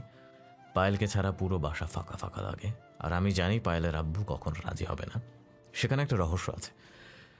গল্পের সাথেই থাকুন, সব জানতে পারবেন। রাতে রাফি আর আমি বাসা থেকে বেরিয়ে সাথে লোক নিয়ে মন্ত্রীর বাসায় চলে আসলাম। কলিং বেল চাপ দেওয়ার পর আন্টি এসে দরজা খুলে দিল। আমাদের দেখে আন্টি বলল, আরে রাসেল এবং রাফি হঠাৎ আমার বাসায়? তোমরা তো আমার বাসায় আসোই না, তা আজকে আসলে যে? আসলে আন্টি, আঙ্কেল বলেছে ওনার সাথে দেখা করতে। কি জন্য দেখা করতে বলেছে তা বলতে পারবো না। তোমার আঙ্কেল বললে আসো, তোমার এই আন্টির কথা একটু মনে পড়ে না? আর পড়বেই কেমন করে, আমি তো তোমাদের আপন কেউ না। তুমি রাগ করো না আন্টি, এবার কিছুদিন পর তোমাকে দেখতে আসবো। এবার খুশি? অনেক খুশি। এবার ভিতরে গিয়ে বসো, আমি তোমাদের আঙ্কেলকে ডেকে দিচ্ছি। বলে আন্টি ভেতরে চলে গেল। আমি আর রাফি ভেতরে ঢুকে সোফায় গিয়ে বসলাম। কিছুক্ষণ পর মন্ত্রী আমাদের সামনে আসলো। তখন আমি বললাম, তো বলুন, কেন ডেকেছেন আমাকে? আপনি তো আবার কোনো কাজ আমাকে ছাড়া মনে করেন না। আজকে তোমাকে কাজের জন্য ডাকি নাই, আজকে তোমাকে একটা জিনিস দেব। সালাম, সুটকেসটা নিয়ে আয় তো।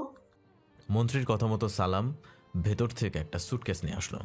তারপর মন্ত্রী আবার বলল, এখানে পুরো 2 কোটি টাকা আছে, এগুলো তুমি গরিব দুঃখী মানুষের মাঝে বিলিয়ে দেবে। আজ তোমার কারণে মন্ত্রী পদ হাতছাড়া হয়নি, তোমার কারণে আমি আবার মন্ত্রী হয়েছি। আচ্ছা আমাকে একটা কথা বলুন তো, হঠাৎ আপনার কি হলো? আপনার ভেতরে হঠাৎ গরিবদের জন্য মায়া কেন হলো? আমি জীবনে গরিবের হক মেরে খেয়েছি, আমি আর গরিবের হক মেরে খাবো না। দেশের জন্য, দেশের মানুষের জন্য এবং গরিব দুঃখীদের জন্য কিছু করতে চাই। আমি এখন থেকে হক পথে চলবো। আপনার কথাগুলো শুনে অনেক ভালো লেগেছে। এখন থেকে আপনি আমাকে সব সময় আপনার সাথে পাবেন। তবে কখনো খারাপ কাজে আসবো না, সব সময় ভালো কাজে আসবো। ঠিক আছে, এখন টাকাগুলো রাখো। রাফি টাকাগুলো নেয়। তাহলে আমরা এখন আসি, কখনো প্রয়োজন হলে ডাক দিবেন, আমি হাজির হয়ে যাব। আসসালামু আলাইকুম। এই বলে যেই না উঠতে যাব তখন আন্টি এসে হাজির। তখন আন্টি বলল, কোথাও যাওয়া হচ্ছে না, আমি টেবিলে সব কিছু রেডি করে রেখেছি, তোমরা ফ্রেশ হয়ে আসো, খাবার খেয়ে তারপর যাবে। কি আর করার, আন্টির কথা আর ফেলতে পারলাম না। আমি আর রাফি ফ্রেশ হয়ে এসে খাবার খেয়ে আন্টি আর মন্ত্রীর থেকে বিদায় নিয়ে বাসা থেকে বেরিয়ে আসলাম। বাসায় আসতে হঠাৎ রাফির মোবাইলে ফোন আসে। রাফি ফোন ধরে আমাকে দিল। তখন আমি হ্যালো বললাম। ওপাশ থেকে শিহাব আমার লোক বলল, ভাই, আমজাদ খানের সব খবর পেয়েছি। আমজাদ খান 1 বছর আগে বাংলাদেশের বাইরে ছিল। এই বছর বাংলাদেশ থেকে ইয়াবা, অস্ত্র, ড্রাগস এগুলোর অবৈধ ব্যবসা করে যাচ্ছে। আর এটাও জানছি তার সাথে নাকি বাইরের লোকের সাথে হাত আছে, কিন্তু এখন আমজাদ খানকে দেখতে পাইনি। তার কিছু লোককে আটক করে কথাগুলো বের করতে পারছি, কিন্তু আমজাদ খান কোথায় আছে সেটা বলে নাই। তারপর ওদের গুলি করে মেরে ফেলেছি। আমার মনে হয় আমজাদ খান কোথাও লুকিয়ে আছে, সবার সামনে আসে না, হয়তো লুকিয়ে লুকিয়ে অন্য কিছুর প্ল্যান করছে। কিন্তু আমি ওই আমজাদ খানকে কখনো ছাড়বো না, তাকে আমি খুঁজে বের করবই। ভাই, আপনি কোনো চিন্তা করবেন না, আমি আরও লোক বাড়িয়েছি। বর্ডারের চারপাশে তন্ন তন্ন করে খুঁজতে আসি। একদিন ঠিকই ওই আমজাদ খানকে ধরতে পারবো। ঠিক আছে, তোরা একটু সেফ থাকবি। আমজাদ খানের লোক যেন তোদের কিচ্ছু করতে না পারে। আর কোনো কিছু লাগলে রাফির কাছে বলবি। যদি আমজাদ খানের সন্ধান পাওয়া যায় তাহলে তোরা কিছু করবি না, যা করার আমি নিজেই ওকে করব। শিহাব ঠিক আছে বলে ফোন কেটে দিল। শিহাবের সাথে কথা বলতে বলতে বাসায় চলে আসলাম। দরজার সামনে দাঁড়িয়ে কলিং বেল চাপ দেওয়ার পর খালা এসে দরজা খুলে দিল। আমি খালাকে দেখে বললাম, খালা, রাইসা কি ঘুমিয়ে গেছে? রাতের খাবার খেয়েছে? তার আম্মুকে ছাড়া ও বলেছে কিছুই খাবে না, তার আম্মুকে নিয়ে আসলে সে খাবার খাবে। ঠিক আছে খালা, তুমি আমাকে 1 প্লেট খাবার দাও, আমি নিজ হাতে ওকে খাইয়ে দিব। খালা আর কোনো কথা না বলে 1 প্লেট খাবার আমার হাতে দিল। আমি রুমে এসে দেখি রাইসা কোল বালিশ জড়িয়ে ধরে শুয়ে আছে। রাইসার মুখটা কান্না করতে করতে কেমন যেন হয়ে গেছে। আমি রাইসার পাশে বসে তাকে ডাকতে লাগলাম। রাইসা আমার ডাক শুনে চোখ খুলে আমাকে জড়িয়ে ধরে আবার কান্না করে দিল। তখন রাইসা বলল, আব্বু, তুমি এসেছো? দেখো না, আমার আম্মু সেই সকালবেলায় বাসায় গেছে, আমার কাছে 1 মিনিট ফোন দেয় নাই। আব্বু, আমার আম্মুকে ছাড়া আমার কিছুই ভাল লাগছে না, তুমি আমার আম্মুকে ফিরিয়ে এনে দাও, আমি তোমার কাছে আর কিচ্ছু চাই না। রাইসার কথা শুনে কি বলবো, কোনো ভাষাই খুঁজে পাচ্ছি না। মেয়েটা পায়েলকে অনেক ভালোবেসে ফেলেছে। এখন যদি পায়েলকে রাইসার কাছে এনে না দিই তাহলে রাইসা অসুস্থ হয়ে পড়বে। আমাকে যে করে হোক পায়েলকে এই বাড়িতে নিয়ে আসতে হবে। কিন্তু আমার একটা জিনিস মাথায় ঢুকছে না, পায়েল সেই সকালবেলা বাসা থেকে বেরিয়ে গেল, এখনো পর্যন্ত একটা ফোন দিয়ে বলল না। নাকি পায়েল কোনো বিপদে পড়েছে? আগে রাইসাকে বুঝিয়ে খাবার খাইয়ে ঘুম পাড়িয়ে দিয়ে রুমে গিয়ে পায়েলকে ফোন দিব। রাইসা মামুনি, তুমি কান্না করো না, আমি কথা দিচ্ছি তোমার আম্মুকে কিছুদিন পর তোমার কাছে নিয়ে আসবো। তবে তোমাকে খাওয়া দাওয়া ঠিক মতো করতে হবে, তা না হলে আমি তোমার আম্মুকে এনে দিব না। না না, আমি খাওয়া দাওয়া ঠিক মতো করব, তুমি শুধু আমার আম্মুকে আমার কাছে নিয়ে আসবে, আমি তোমার কাছে আর কিছুই চাইবো না। ঠিক আছে তাহলে এখন আমার হাতে খাবার খেয়ে নাও, আমি কালকে তোমার আম্মুর বাসায় যাব। রাইসা চোখের পানি মুছে আমার হাতে খাবার খেতে লাগলো। রাইসাকে খাবার খাইয়ে দিয়ে ঘুম পাড়িয়ে ওয়াশরুমে চলে আসলাম। ফ্রেশ হয়ে মোবাইল হাতে নিয়ে পায়েলকে ফোন দিলাম, কিন্তু অবাক করার বিষয় হলো পায়েলের মোবাইল বন্ধ বলছে। আমি অনেকবার পায়েলের মোবাইলে ফোন দিয়েছি, কিন্তু বারবার মোবাইল ফোন বন্ধ বলছে। তাই আর পায়েলকে ফোন দিলাম না। আর কিছু চিন্তা না করে রাইসাকে জড়িয়ে ধরে শুয়ে পড়লাম। পরের দিন রাইসাকে বুঝিয়ে রাফির এবং খালার কাছে বলে গাড়ি নিয়ে সেই দিনাজপুরে রওনা দিলাম। আসার সময় রাফিকে বলে আসছি রাইসা এবং খালাকে দেখে রাখতে। আর মন্ত্রী আমার কথা জিজ্ঞেস করলে বলতে বলেছি আমি একটা কাজের জন্য ঢাকার বাইরে গেছি। প্রায় 5 ঘন্টা পর চিরচেনা সেই শহরে চলে আসলাম। আমার আসার কোনো ইচ্ছে ছিল না এই শহরে, শুধুমাত্র রাইসার জন্য এসেছি। এই শহরে না আসার কারণ আব্বু আম্মু আমাকে ফেলে রাখার পর নানা নানি এবং মামা মামি আমার কোনো খোঁজ খবর নেয়নি, তাই আব্বু আম্মুর মতো ওদেরও আমি ঘৃণা করি। আগের থেকে অনেক পরিবর্তন হয়ে গেছে এই দিনাজপুরে। স্কুলটা নতুন করে আবার বানিয়েছে। কত স্মৃতি জমে আছে এই শহরে। এখানে আমার কিছু বন্ধু ছিল, কিন্তু যাওয়ার পর তাদের সাথে আর যোগাযোগ হয়নি। তো যাই হোক, দেখতে দেখতে পায়েলদের বাসার সামনে চলে আসলাম। গাড়ি একটু সাইড করে দারোয়ানের সামনে গেলাম। তখন দারোয়ান আমাকে দেখে বলল, কাকে চাই? আর তোমাকে তো চিনতে পারলাম না, কোথা থেকে আসছো তুমি? আসলে চাচা, আমি ঢাকা থেকে আসছি। পায়েল আর আমি বন্ধু, ওর সাথে একটু দেখা করতে আসছি। কাল সকাল থেকে ওর মোবাইল বন্ধ। ওর দারোয়ান যেটা বললো সেটা শোনার জন্য আমি মোটেও প্রস্তুত ছিলাম না। দারোয়ান চাচা এটা কি বললো? পায়েল মামুনের জন্য স্যারে বিয়ে ঠিক করছে, ছেলে স্যারের বন্ধুর ছেলে। কিন্তু পায়েল মামুনি এই বিয়েতে রাজি না, তাই স্যারে জোর করে পায়েল মামুনিকে বিয়ে দিতে চাইছে, আর ওর মোবাইলও নিয়ে গেছে। এখন পায়েল কোথায় আছে? ওর সাথে কথা বলা যাবে? আমি ওর সাথে 2 মিনিট কথা বলতে চাই। পায়েলকে তো রুমের ভিতরে আটকে রেখেছে, তাকে ঘর থেকে বের হতে দিচ্ছে না। হঠাৎ গতকালের সেই ড্রাইভার ভেতর থেকে বেরিয়ে আসলো, যে পায়েলকে বাসায় নিয়ে আসছে। আমাকে দেখে ড্রাইভার বলল, আরে ভাই, আপনি এখানে হঠাৎ আজকে পায়েল ম্যামদের বাসায়? দারোয়ান ড্রাইভারের কথা শুনে তাকে বলল, তুমি ওকে ভাই বলছো কেন? তুমি কি ওনাকে চিনো? ওনাকে চিনে না? বাংলাদেশে এমন কোনো মানুষ নেই। উনি হচ্ছেন সেই মাফিয়া রাসেল, যে গরিব দুঃখী মানুষের জন্য কাজ করে যাচ্ছে, যার নাম শুনলে বড় বড় নেতারা ভয়ে প্রস্রাব করে দেয়। সরি ভাই, আমি আপনাকে চিনতে পারিনি, আপনি আমাকে ক্ষমা করে দেন। আপনাকে এতক্ষণ দাঁড় করিয়ে কথা বলছি। চাচা, আপনি আমার বাবার বয়সী, আমাকে আপনি তুই কর বলবেন। আর আপনি তো কোনো দোষ করেন নাই, তাহলে ক্ষমা কেন চাইছেন? তুমি অনেক ভালো একটা ছেলে, তোমার মতো ছেলে হয় না। তোমার নাম অনেকবার শুনেছি, কিন্তু কখনো দেখি নেই। আজকে তোমাকে সরাসরি দেখব তা কখনো ভাবিনি। আচ্ছা, এসব কথা বাদ দেন। এখন বলেন, আমি কি পায়েলের সাথে কথা বলতে পারবো? তার সাথে আমি কিছু কথা বলতে চাই। ভাই চাচা কিছু করতে পারবে না, আমি ম্যামের সাথে কথা বলার সুযোগ করে দিচ্ছি। আপনি গিয়ে গাড়িতে বসুন। কথা বলে ড্রাইভার ভেতরে চলে গেল। আমি আবার গাড়িতে গিয়ে বসলাম। প্রায় আধ ঘন্টা পর দেখি ড্রাইভার বোরখা পরা একটা মেয়েকে নিয়ে আমার গাড়ির সামনে আসলো।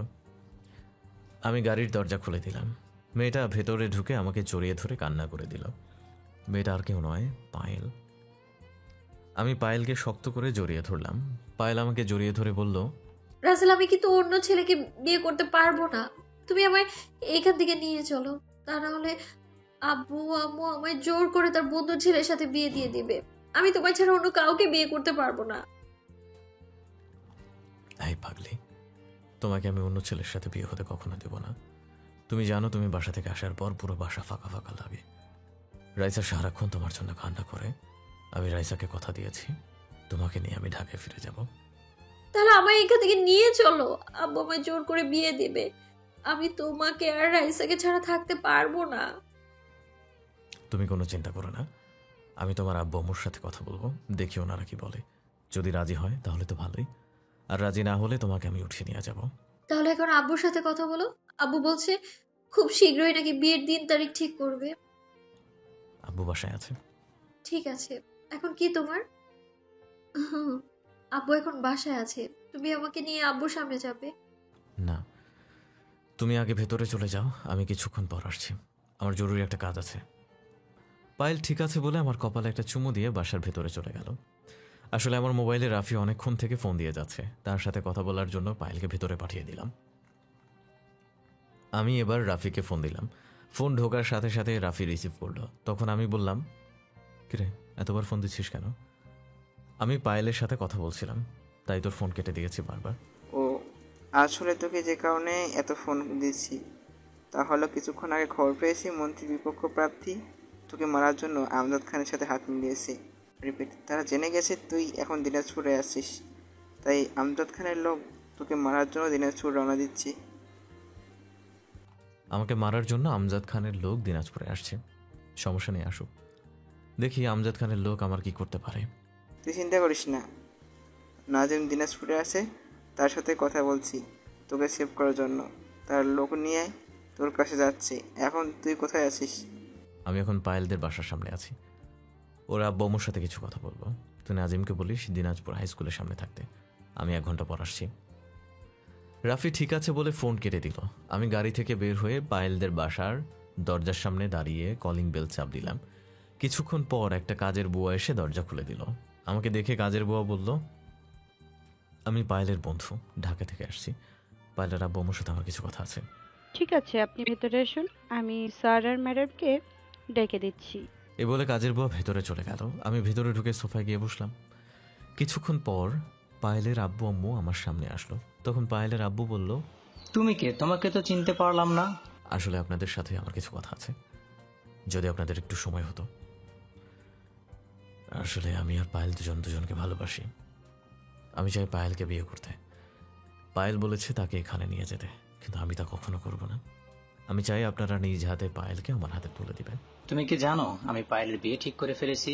ছেলের বাবা আমার বন্ধু, তাদের নিজস্ব ব্যবসা আছে। পায়েলকে আপনারা জোর করে বিয়ে দিতে পারবেন, কিন্তু কখনো আপনার মেয়ে আমাকে ছাড়া সুখী হবে না। তোমার কি যোগ্যতা আছে যে আমার মেয়েকে বিয়ে করবে? টাকা পয়সা, বাড়ি গাড়ি, ব্যাংক ব্যালেন্স এসব কিছু আছে তোমার? আমার যা কিছু আছে সেটার 1/5 আপনার নাই, আর আপনি এখনো আমার আসল পরিচয় পান নাই। আমি কে তা বলো, তুমি কে? আর তোমাকে দেখে তো মনে হয় না তুমি আমার থেকে বড় লোক। আমি বড়লোক ভাব নিয়ে চলি না। আমি সাধারণ মানুষের মতো চলাফেরা করি। আর বাংলাদেশের রাসেল নামের কোনো মাফিয়া নাম নিশ্চয়ই শুনেছেন। শুনেছি, তবে সে খারাপ মানুষের ক্ষতি করে, তাদের মেরে রাস্তায় ফেলে রাখে। সরকার তার কিছুই করতে পারে না। হ্যাঁ, ঠিকই শুনেছেন। আর সেই মাফিয়া আমি। আপনার মেয়ে এতদিন আমার ওখানে ছিল, আর আপনি আমাকে আগে থেকে চিনেন। হয়তো অনেক বছর পর দেখেছেন, তাই চিনতে পারেন নাই। তোমাকে আমি চিনি মানে? আর তুমি একজন মাফিয়া হয়ে আমার বাসায় এভাবে আসলে কেন? তোমার সাথে লোকজন কোথায়? আমি সাথে কাউকে আনি নাই। আমি যে শহরে যাই সেই শহরে আমার লোক আছে।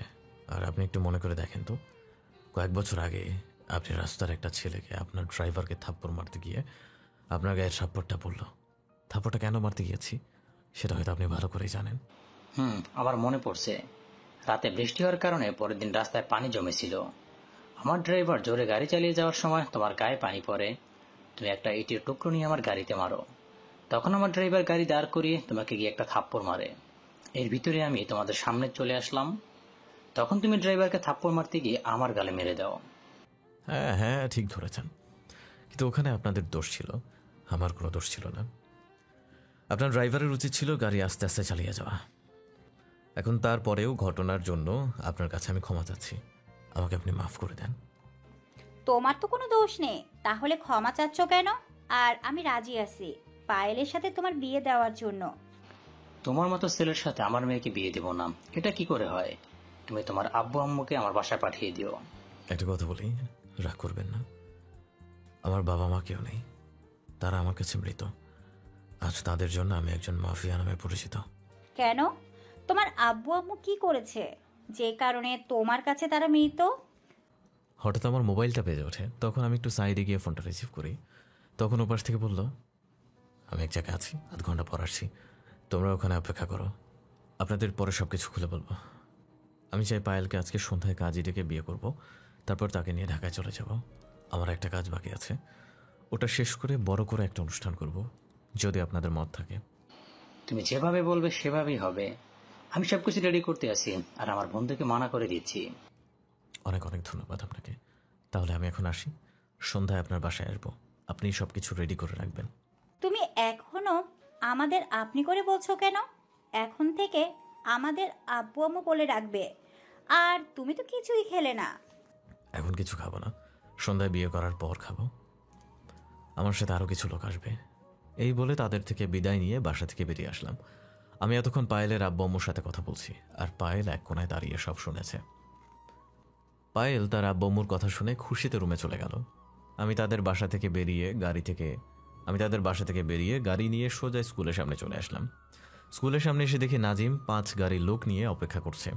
আমি তাদের সামনে গাড়ি দাঁড় করালাম। গাড়ি থেকে নামার পর নাজিম আমার সামনে এসে বলল, আসসালামু আলাইকুম ভাই, কেমন আছেন? আজকে আপনাকে সামনাসামনি দেখব, সেটা কখনোই স্বপ্নে ভাবি নাই। আচ্ছা, এখন বলো, আমজাদ খানের কত লোক দিনাজপুরে আসছে? আমরা তো কাউকে দেখি নাই। রাফি ভাই আমাকে বলার পর আমি লোক নিয়ে চলে আসি। হঠাৎ আমার মোবাইলটা বেজে উঠল। তাকিয়ে দেখি পায়েল ফোন দিয়েছে। আমি রিসিভ করার পর পায়েল ওপাশ থেকে যেটা বলল সেটা শোনার জন্য মোটেও প্রস্তুত ছিলাম না। পায়েলের কথা শুনে আমার পুরো মাথা গরম হয়ে গেল। পায়েল আমাকে ফোন করে বলল, আসলে তুমি আমাদের বাসা থেকে বেরিয়ে যাওয়ার পর আব্বুর মোবাইলে একটা কল আসে। আমজাদ খান নামে এক লোক ফোন দিয়েছে। উনি বলছে তোমাকে যদি তাদের হাতে তুলে না দিই তাহলে আব্বুকে মেরে ফেলবে। আব্বু আম্মু এখন টেনশন করছে। আমি পায়েলের কথা শুনে মাথায় রক্ত উঠে গেছে। তখন আমি পায়েলকে বললাম, তোমার আব্বু আমাকে কোনো টেনশন করতে বলবে না। ওই আমজাদ খান আমার কিছুই করতে পারবে না। তোমার আব্বুর কিচ্ছু করতে পারবে না। আমি এখন আসছি তোমাদের বাসায়। প্লিজ তুমি এসো না। আমজাদ খানের লোক আমাদের বাসার চারপাশে ঘোরাঘুরি করছে, তোমায় দেখলে হয়তো মেরে ফেলবে ওরা। আমাকে নিয়ে চিন্তা করতে হবে না, ওরা আমাকে এখনো চিনেই নাই, আমার কিচ্ছু করতে পারবে না বলে ফোনটা নাজিম এবং তার লোক নিয়ে পায়েলদের বাসায় যেতে লাগলাম। কিছুক্ষণ পর পায়েলদের বাসার সামনে চলে আসলাম। নাজিমকে আগে গাড়ি থেকে নামতে বললাম। তাকে বলেছি চারপাশে তাকিয়ে দেখতে, কাউকে দেখা যায়নি। নাজিম এবং তার লোক গাড়ি থেকে নেমে বাসার চারপাশে তাকিয়ে দেখতে লাগলো, কিন্তু কাউকে দেখতে পায়নি। তারপর আমি গাড়ি থেকে নেমে বাসার ভেতরে ঢুকে দরজার সামনে দাঁড়িয়ে কলিং বেল চাপ দিলাম। কিছুক্ষণ পর পায়েল এসে দরজা খুলে দিল। আমি আর নাজিম ভেতরে ঢুকলাম আর বাকিদের বাইরে পাহারা দিতে বললাম। ভেতরে ঢোকার পর পায়েলের আব্বু আম্মু আমার সামনে আসলো। তখন আমি বললাম, পায়েল আমাকে ফোন করে সব বলেছে, এখন বলুন আমজাদ খান আপনাকে আর কি কি বলেছে। আমজাদ খান বলেছে তোমাকে তাদের হাতে তুলে দিতে, পায়েলকে তোমার সাথে বিয়ে দিতে মানা করছে। আমি যদি সব কথা তোমাকে বলি তাহলে আমার পরিবারের সবাইকে মেরে ফেলবে। এখন তো আপনি আমাকে সব বলে দিয়েছেন, তাহলে যদি আমজাদ খান আপনাকে মেরে ফেলে? আমি ওই আমজাদ খানকে ভয় পাই না, তোমার সাথে কথা বলার পর আমার সাহস বেড়ে গেছে, তাই আমি কাউকেই ভয় পাই না। এই সাহসটা সবসময় মনের ভিতরে রাখবেন, তাহলে কোনো সন্ত্রাসী আপনার কিছুই করতে পারবে না। হঠাৎ বাইরে গোলাগুলির শব্দ শুরু হলো। আমি পকেট থেকে গানটা বের করে নাজিমকে সাথে নিয়ে বাসা থেকে বেরোলাম। বাইরে এসে দেখি 15-20 জনের মতো লোক আমার লোকদের গুলি করছে। তখন আমিও তাদের গুলি করতে লাগলাম। নাজিমও গুলি করতে লাগলো। গুলি করতে করতে প্রায় সবগুলো লোক মারা গেছে, কিন্তু হঠাৎ একটা গুলি এসে আমার হাতে লাগে। আমি নিচে বসে গেলাম। নাজিম আমাকে ধরে বাসার ভেতরে নিয়ে গেল। পায়েল আমাকে দেখে দৌড় দিয়ে এসে জড়িয়ে ধরে কান্না করে দিল। তখন আমি বললাম, পায়েল তুমি কান্না করছো কেন? আমার কিছুই হয়নি, শুধু হাতে একটা গুলি লেগেছে, মনে ঠিক হয়ে যাবে। তুমি বললে ঠিক হয়ে যাবে? তুমি তো ডক্টর, এখন তোমার হাত থেকে গুলি বের করতে হবে, তোমায় হসপিটালে নিতে হবে এক্ষুনি। না মা, রাসেলকে নিয়ে বাসা থেকে বের হওয়া যাবে না। আমজাদ খানের লোক আবার ওর উপর আক্রমণ করতে পারে। আপনাকে কোথাও যেতে হবে না, আমি ওর গুলি বের করব। আপনি শুধু ওকে ধরে আমার রুমে নিয়ে আসুন, আমি ওর গুলি বের করার ব্যবস্থা করছি। আপনি ঠিকই বলেছেন, ভাইকে রুমে নিয়ে যান, আমি দেখি একজন ডাক্তার নিয়ে আসতে পারি নাকি। নাজিম আর পায়েলের আব্বু আমাকে ধরে পায়েলের রুমে নিয়ে এসে বিছানায় শুয়ে দিল। গুলিটা অনেক ভেতরে ঢুকে গেছে। কিছুক্ষণ পর পায়েল রুমে এসে আমার পাশে বসলো। আমি তাকিয়ে দেখি পায়েলের হাতে একটা ছুরি। তখন পায়েল বলল, প্লিজ রাসেল, তোমায় একটু ব্যথা সহ্য করতে হবে, এছাড়া আমি আর কোনো উপায় খুঁজে পাচ্ছিলাম না। আমি ব্যথার কারণে কথা বলতে পারছি না। মাথা নাড়িয়ে বললাম গুলি বের করতে। তখন পায়েল নাজিমকে বলল, আপনি একটু রাসেলকে শক্ত করে চেপে ধরেন, আমি জানি ও অনেক ব্যথা পাবে। নাজিম আর কোনো কথা না বলে আমার এক হাত শক্ত করে চেপে ধরল, আরেক হাত পায়েলের আব্বু চেপে ধরল। পায়েল ছুরিটায় আগুন দিয়ে দেয়। পায়েল ছুরিটায় আগুন দিয়ে অনেক গরম করলো। তারপর ছুরিটার মাথা দিয়ে গুলি বের করতে লাগলো। পায়েল ছুরিটা হাতে লাগানোর সাথে সাথে আমি অনেক জোরে চিৎকার করতে লাগলাম। হঠাৎ আমি ব্যথায় জ্ঞান হারিয়ে ফেললাম। তারপর আর কি হলো আমি বলতে পারবো না। হঠাৎ কারো কান্নার আওয়াজে ঘুম ভেঙে গেল। আমি চোখ খুলে তাকিয়ে দেখি রাইসা আমার এক হাত জড়িয়ে ধরে কান্না করছে। তখন আমি রাইসাকে বললাম, আমার মামুনি কান্না করছো কেন? আমার তো কিছুই হয়নি। আর তুমি এখানে কার সাথে এসেছো? আমাকে রাফি চাচু নিয়ে এসেছে। চাচু বাইরে সবার সাথে কথা বলছে। আজকে সকালে রাফি চাচু আমাকে নিয়ে এসছে। আমার মামুনি কান্না করছো কেন? আমার তো কিছু হয়নি। আর তুমি এখানে কার সাথে এসেছো? হঠাৎ রাফি, নাজিম এবং পায়েল রুমে আসলো। এতক্ষণ ধরে হাতের দিকে লক্ষ্যই করে নাই। পায়েল আমার গুলিটা বের করে হাতে ব্যান্ডেজ করে দিয়েছে। তখন রাফি বলল, তোর হাতে গুলি লেগেছে, তুই আমাকে 1 মিনিট ফোন করবি না? রাত 3টার সময় নাজিম আমাকে ফোন দিয়ে বলে তোর হাতে আমজাদ খানের লোকে গুলি করেছে। তারপর ভোরে ভোরে রাইসাকে নিয়ে রওনা দিয়ে এখানে আসলাম। এসেছিস ভালো হয়েছে। আর তোকে ফোন করতে পারি নাই, কারণ হাতে গুলি লাগার পর অনেক ব্যথা করছিল, তাই ফোন দিতে পারি নাই। আচ্ছা এখন বল, কাউকে খুঁজে পেয়েছিস? এখনও কাউকে খুঁজে পাইনি, তবে বেশি দিন লাগবে না ওদের খুঁজে বের করতে। আমার মনে হয় মন্ত্রীর বিপক্ষে প্রার্থীকে ধরতে পারলে আমজাদ খানের সংবাদ পাওয়া যাবে। তুই বলছিস না? মন্ত্রীর বিপক্ষ প্রার্থী আমজাদ খানের সাথে হাত মিলিয়েছে আমাকে মারার জন্য। আসলে তোকে না জানিয়ে আমি আমাদের এই লোককে ওই জুনাইদ সাহেব এর এখানে পাঠিয়েছি একটা কাজের জন্য। তখন ওই লোকটা আমাকে ফোন দিয়ে এসব কথা বলেছে। তাহলে ঠিক আছে, আগে ওই জোনায়েদ সাহেবকে ধরতে হবে, তাহলে সব খবর পাওয়া যাবে। আমি যে দিনাজপুরে আসছি এটা হয়তো ওর জোনায়েদ সাহেব আমজাদ খানকে বলেছে, তা না হলে বাইরের কেউ জানে না আমি কোথায় আছি। ওনাকে ধরতে হলে তো আমাদের আবার ঢাকায় ফিরিয়ে যেতে হবে, কিন্তু তোকে এই অবস্থায় রেখে আমি কোথাও যাব না। আমজাদ খানের লোক আবার আক্রমণ করতে পারে। তোদের কোথাও যেতে হবে না, আমি মেহেদির সাথে কথা বলছি। মেহেদিকে এবার ওপরে নিয়ে আসতে হবে, এবার আমাদের খেলা শুরু হবে। ওই আমজাদ খান এবং তার লোক কাউকে বাঁচিয়ে রাখবো না। এবারে বাংলাদেশ থেকে সব অবৈধ ব্যবসায় আগুন লাগিয়ে দিব। তুই ঠিকই বলছিস, এবার আমাদের দেশের জন্য কিছু করতে হবে। দেশকে সন্ত্রাসী ছাতাবাদী টেন্ডারবাজি ওদের হাত থেকে বাঁচাতে হবে, তারপর আমাদের কাজ ছেড়ে দিব। হঠাৎ পায়েল বলল, আপনাদের কথা শেষ হয়েছে, তাহলে এবার রাফি আর নাজিম তোমরা নিচে যাও, তোমাদের জন্য নাস্তা রেডি। আর রাইসা আর রাসেলকে আমি রুমে খাইয়ে দিচ্ছি। নাজিম আর রাফি ঠিক আছে বলে রুম থেকে বেরিয়ে গেল।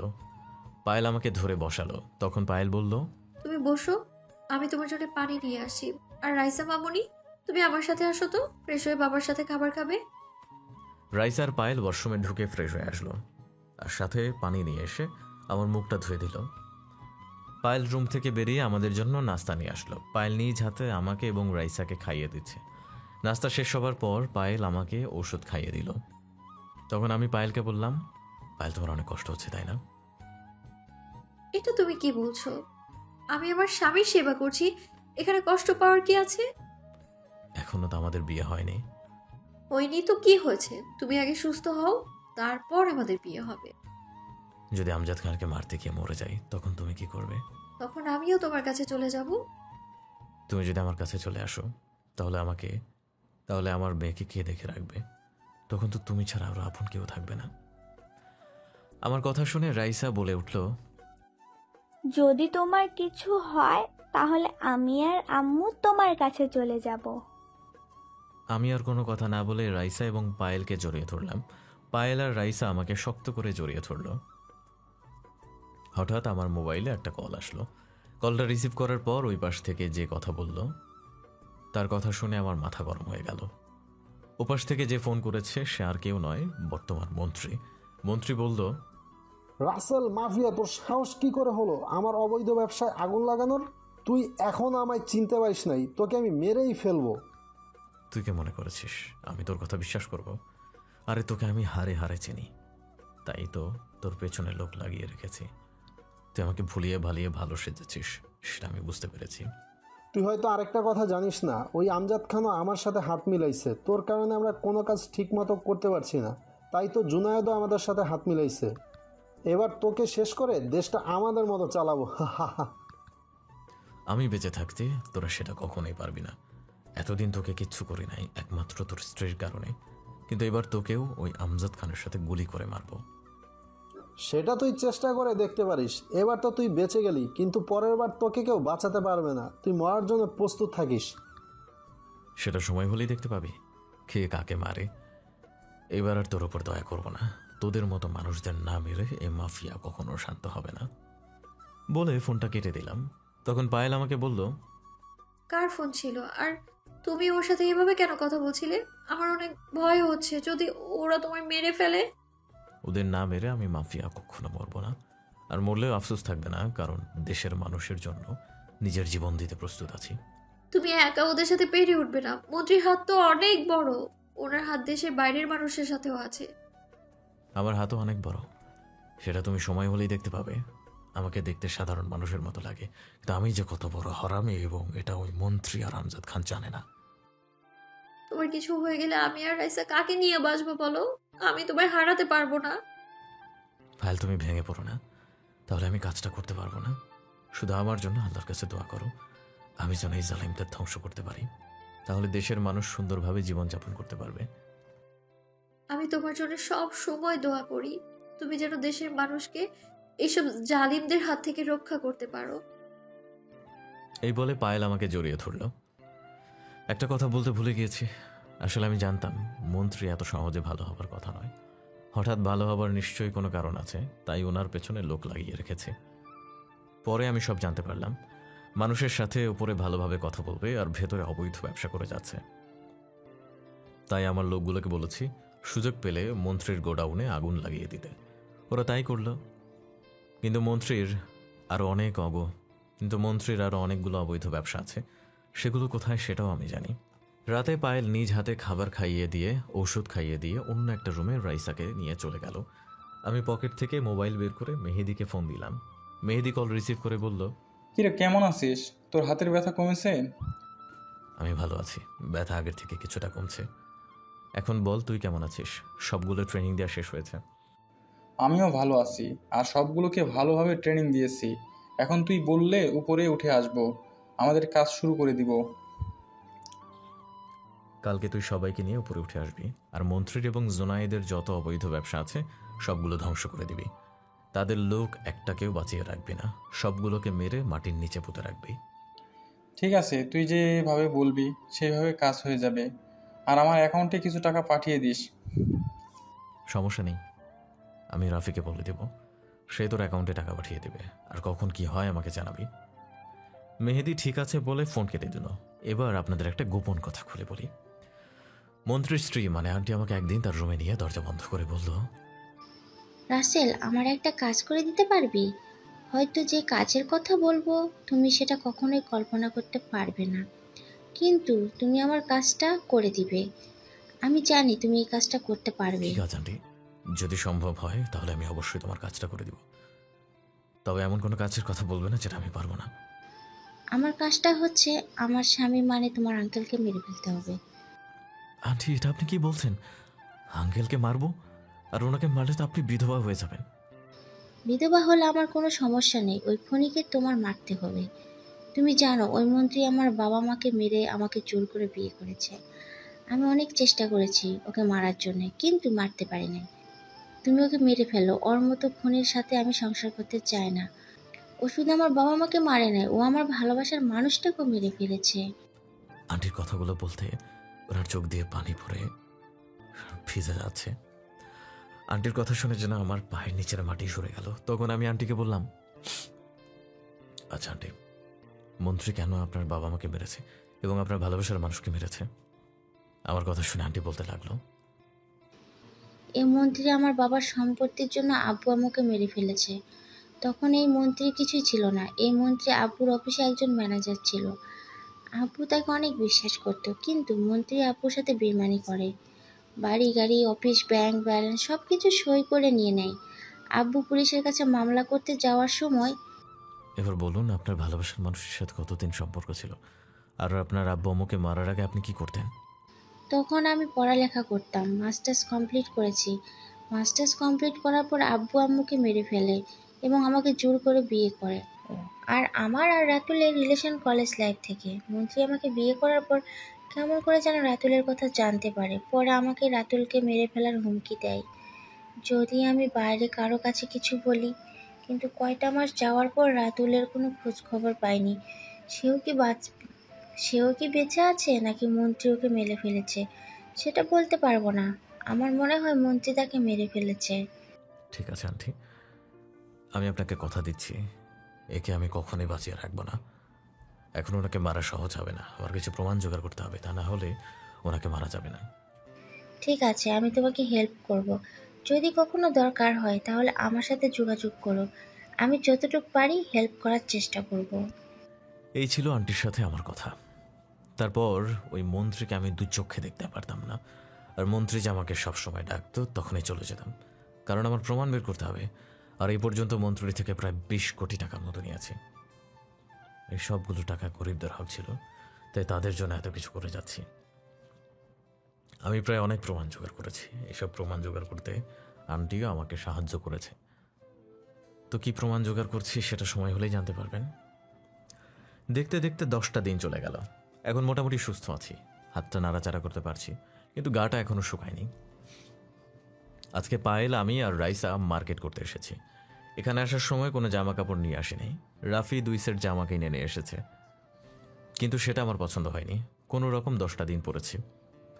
আমার সাথে প্রায় 10টা গাড়ি লোক আমার সাথে প্রায় 10টা গাড়ির লোক এসেছে।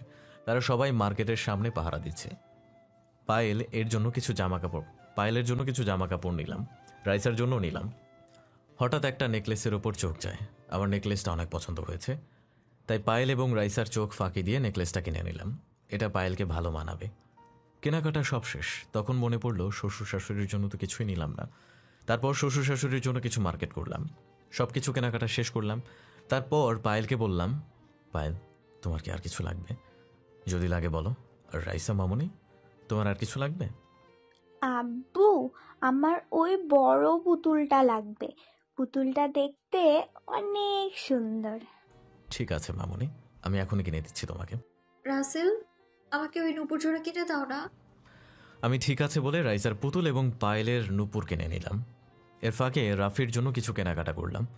সব কিছু শেষ করে মার্কেট থেকে বেরিয়ে আসতে হঠাৎ আমাদের সামনে একজন মহিলা আসলো এবং ওনার সাথে আরও 2জন মানুষ ছিল। তাদের দেখে মাথায় রক্ত উঠে গেল।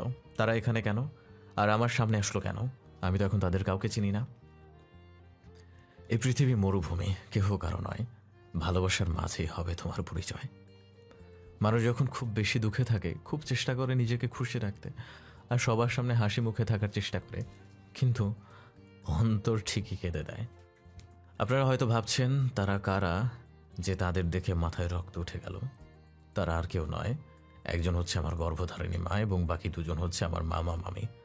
আম্মু আমাকে দেখে বলল, রাসেল, তুই এতদিন কোথায় ছিলি? আমি দেশে এসে তোকে অনেক জায়গায় খুঁজেছি, কিন্তু কোথাও খুঁজে পাইনি। তুই আমাকে ক্ষমা করে দে।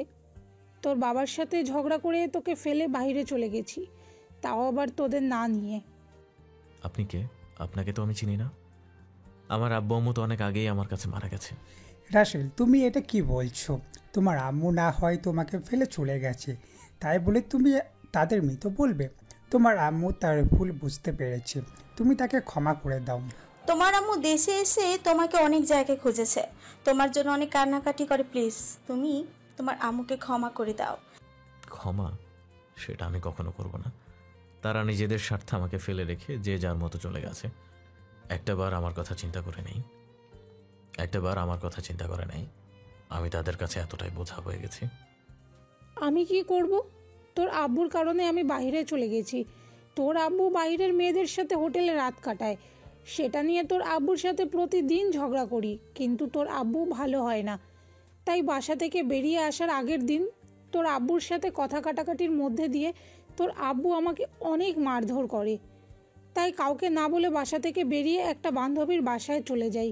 তার কিছুদিন পর কানাডা চলে যাই আমার আরেক বান্ধবীর কাছে। তোর কথা অনেক মনে পড়েছে, প্রতিদিন রাতে কান্না করতাম।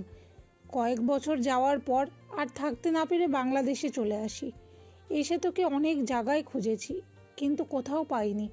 আজকে তোর মামাতো বোন রিয়ার জন্য বিয়ের মার্কেট করতে আসি, হঠাৎ দেখি তুই মার্কেট থেকে বেরিয়েছিস। আম্মু এতক্ষণ কথাগুলো বলতে চোখের পানি দিয়ে পুরো শাড়ি ভিজিয়ে ফেলেছে। তখন আমি বললাম, এতই যদি আমার কথা মনে পড়তো তাহলে অবশ্যই ফিরে আসতে, কিন্তু তুমি তো আসলে না। এখন তুমি অনেক দেরি করে ফেলেছ। আমার দুনিয়া আপন বলতে কেউ নেই। বাংলাদেশের মানুষ এখন আমার আপনজন। তাদের সাথে বাকিটা জীবন কাটিয়ে দিতে চাই। তারা সবাই আমাকে ভালোবাসে।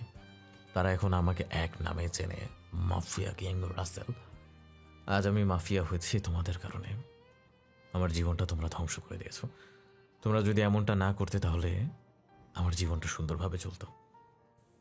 আমি তো বলেছি আমার ভুল হয়ে গেছে, এবারের মতো ক্ষমা করে দে। আমি কথা দিচ্ছি আর কখনো তোকে ছেড়ে কোথাও যাব না। আপনার সাথে কথা বলতে আমার ঘৃণা লাগছে। আপনি আমার সামনে থেকে গেলে আমি অনেক খুশি হব। তার মানে তুই সেই মাফিয়া কিং রাসেল? তোর নাম অনেক শুনেছি, কিন্তু কখনো দেখিনি। আজকে তোকে দেখলাম। তুই যে কাজ করছিস সেটা দেখে অনেক খুশি হয়েছি। একবার কি তোর মাকে ক্ষমা করে দেওয়া যায় না? তাদের তো ক্ষমা আমি কখনোই করব না, তার সাথে তোমাদেরও ক্ষমা করব না। আব্বু আম্মু আমাকে ছেড়ে যাওয়ার পর আপনারা আমাকে একটা বারের জন্য খোঁজ খবর পর্যন্ত নেননি। আপনারাও তাদের মতো আমার কোনো খোঁজ খবর নেন নাই। আসলে তোর আম্মুর কথা শুনে আমরা তোদের আর খোঁজ খবর নেইনি, কিন্তু আমাদের দরকার ছিল তোর খোঁজ খবর নেওয়ার।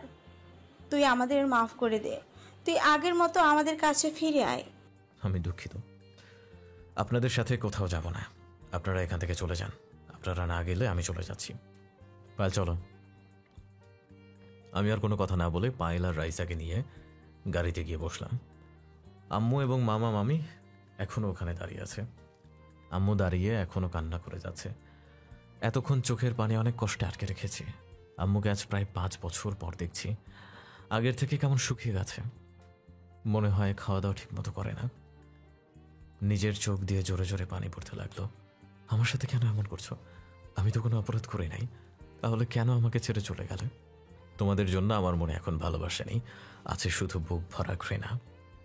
গাড়ি নিয়ে বাসায় যেতে লাগলাম। তখন পায়েল বলল, তুমি তোমার আম্মুকে ক্ষমা করে দিতে, উনি তো ওনার ভুল বুঝতে পেরেছে। কি করে ক্ষমা করি বলো? তাদের জন্য আমি এই পথে এসেছি। তারা যদি সুন্দরভাবে চলতো তাহলে আমাকে এই দিন দেখতে হতো না। এখানে তো তোমার আব্বুর কারণেই তোমার আম্মু চলে গিয়েছে। দোষ তো তোমার আব্বুর, তোমার আম্মুর তো কোনো দোষ নেই। ওনাকে তো আমি সামনে ফেলে নিজ হাতে গুলি করে মারবো। ওনার জন্য আজ এত কিছু হয়েছে। আমি বলি কি, তোমার আব্বুকে ক্ষমা করে দাও। উনি তো তোমার আব্বুর জন্য বাসা থেকে বেরিয়ে গিয়েছে। শাস্তি দিলে তোমার আব্বুকে দাও। ওনাকে তো দিবই, কিন্তু আম্মুর উপর রাগ উঠেছে। কারণ আমার কথা যখন মনে পড়ছে তাহলে ফিরে আসে নাই কেন? এত বছর পর কেন আসলো? পায়েল আর কোনো কথা বললো না। কিছুক্ষণ পর বাসায় চলে আসলাম। পায়েল রাইসাকে কোলে নিয়ে ভেতরে চলে গেল। আমি গাড়ি পার্কিং করে বাসার ভেতরে চলে আসলাম। আমার লোক সবগুলো জিনিসপত্র নিয়ে ভেতরে আসলো। রাতে খাওয়া দাওয়া করার পর পায়েলকে বললাম তাদের ছাদে একটু আসতে। আমি ছাদে গিয়ে এক কোণায় দাঁড়িয়ে আকাশের দিকে তাকিয়ে আছে। কিছুক্ষণ পর পায়েল ছাদে এসে আমাকে পেছন থেকে জড়িয়ে ধরল। আমিও পায়েলকে জড়িয়ে ধরলাম। তখন পায়েল বলল, তাই এবার বলো, হঠাৎ ছাদে আসতে বলে কেন? তোমার জন্য একটা জিনিস কিনেছি, সেটা দেওয়ার জন্য আসতে বললাম। জিনিসটা কি? যদি আমায় দেখাতে। আগে তুমি চোখটা বন্ধ করো, তারপর দিব। পায়েল চোখ বন্ধ করলো। তখন আমি প্যাকেট থেকে নেকলেসটা বের করে পায়েলের গলায় পরিয়ে দিলাম। তারপর বললাম চোখ খুলতে।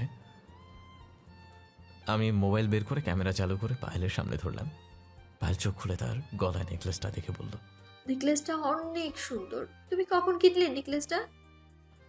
এটা আমি লুকিয়ে কিনেছি তোমাকে দেওয়ার জন্য। তোমাকে কিন্তু নেকলেসটা অনেক সুন্দর লাগছে। দেখতে হবে না কে কিনেছে আমার জন্য? তোমার পছন্দ আছে, বলতেই হবে। পায়েল আমাকে একটু জড়িয়ে ধরে থাকবে। আজ এত বছর পর আম্মুকে দেখে কেমন যেন খারাপ লাগছে। ঠিক আছে ধরছি। এতই যখন খারাপ লাগে তাহলে ওই সময় ফিরিয়ে দিলে কেন? অভিমান আর ঘৃণায় তাই আম্মুকে ফিরিয়ে দিয়েছি। আমি কখনো এমনটা করতে চাই নাই। তুমি জানো, তারা আমাকে ছেড়ে যাওয়ার পর অনেক কষ্ট পেয়েছে। এমন কোনো রাত নাই তাদের জন্য কান্না করে নাই। চিন্তা করো না, দেখবে আস্তে আস্তে সবটা ঠিক হয়ে যাবে। পায়েল আর আমি কিছুক্ষণ ছাদে থেকে নিচে এসে যে যার রুমে চলে আসলাম। রুমে এসে ওয়াশরুমে ঢুকে ফ্রেশ হয়ে বিছানায় শুতেই মোবাইলটা বেজে উঠল। মোবাইল হাতে নিয়ে দেখি মেহেদি ফোন দিয়েছে। ফোন রিসিভ করার পর মেহেদি বলল, কিরে কেমন আছিস? ওই মন্ত্রী এবং আমজাদ খানের সব খবর পেয়ে গেছি, কিছু প্রমাণ জোগাড় করে ফেলেছি। তাহলে তো ভালোই। এখন আমাদের মিশনে যেতে হবে। তুই সব কিছু রেডি করে রাখ। আমি জানি সব কিছু রেডি করে রাখছি। তুই কালকে ঢাকায় ফিরে আয়। আমজাদ খান এখন ঢাকায় আছে। ঠিক আছে, তাহলে আমি সবাইকে নিয়ে ঢাকায় ফিরে আসছি বলে ফোনটা রেখে ঘুমিয়ে পড়লাম। পরের দিন সকালে বুকটা হঠাৎ কেমন ভারী ভারী লাগছে। চোখ খুলে দেখি পায়েল আমাকে জড়িয়ে ধরে শুয়ে আছে। পায়েলের চেহারার দিকে তাকিয়ে দেখি কেমন যেন মায়া আছে। আমি পায়েলের কপালে একটা চুমু দিলাম। সাথে সাথে পায়েলের ঘুম ভেঙে গেল। তখন পায়েল বলল, আমাকে চুমু দিলে হবে না, আমাকে এখন একটা কিস করতে হবে। আমি আজকে তোমার কোনো কথা শুনবো না। তার মানে তুমি ঘুমিয়ে নেই? এতক্ষণ সজাগ ছিলে? ঠিকই ধরেছো, আমি এতক্ষণ জেগেই ছিলাম। আমি দেখতে চেয়েছি তুমি আমাকে দেখে কি করো। এখন কোনো কথা না বলে কিস করো তো। কি আর করার, এমনিতেও পায়েলের ঠোঁটের দিকে নিজেকে ধরে রাখতে পারলাম না, তাই পায়েলের সাথে নিলাম। দুজন দুজনকে জড়িয়ে ধরে এরপর কিছুক্ষণ ছেড়ে দুজনকে জড়িয়ে ধরে থেকে এরপর ছেড়ে আমি বললাম, পায়েল আমি আজকে ঢাকায় ফিরে যাব। আমাদের মিশন ঢাকায় হবে, কারণ আমজাদ খান এখন ঢাকায় আছে। আমার কিছু হয়ে গেলে আরেকটা ভালো ছেলে দেখে বিয়ে করে ফেলো। তোমার কিছু হয়ে গেলে আমিও তোমার কাছে ফিরে যাব। আমি তোমার ছাড়া অন্য কাউকে বিয়ে করব না। এত ভালোবাসো আমাকে? সারা জীবন এভাবে ভালোবেসে যাবে তো? ঠিক আছে, যদি আল্লাহ আমাকে বাঁচিয়ে রাখে তাহলে তোমার কাছে ফিরে আসবো। তুমি শুধু আমার জন্য দোয়া করো। তোমাকে ছাড়া আমি থাকতে পারবো না। যদি তোমার কিছু হয়ে যায়, আমি তোমার জন্য সব সময় দোয়া করি, আল্লাহ যেন তোমার হেফাজতে রাখে।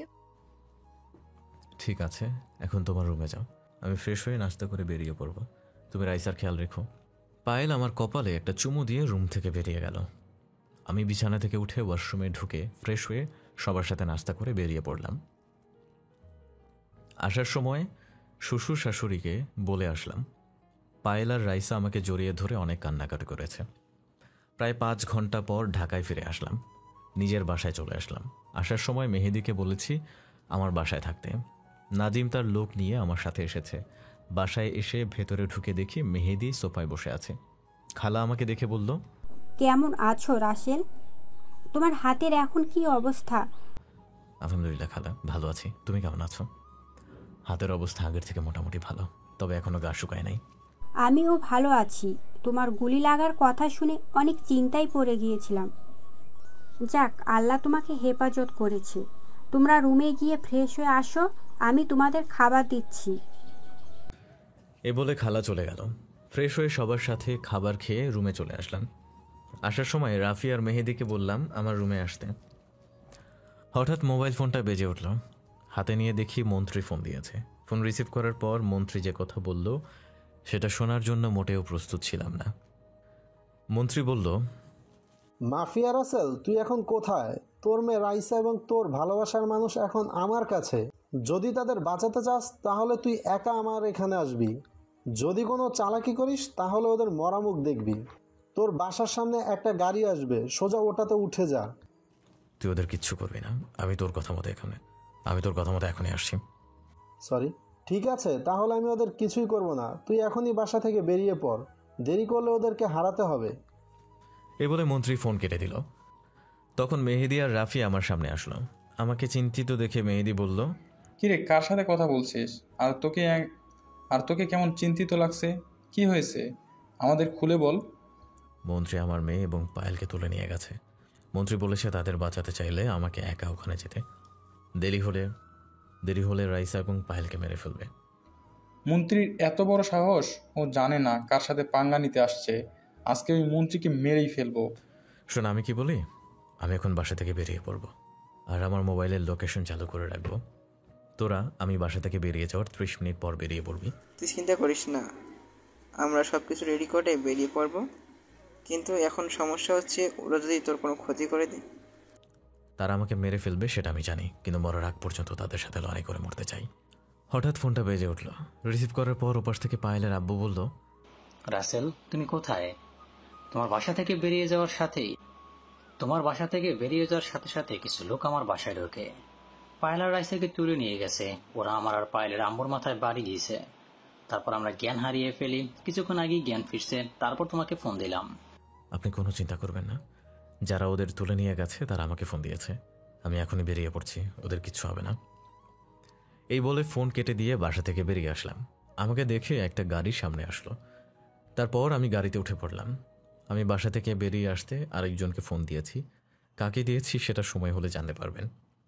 কিছুক্ষণ পর গাড়ি একটা গোডাউনের ভেতরে ঢুকে গেল। আমি গাড়ি থেকে নামার আগে মোবাইল বন্ধ করে রেখেছি।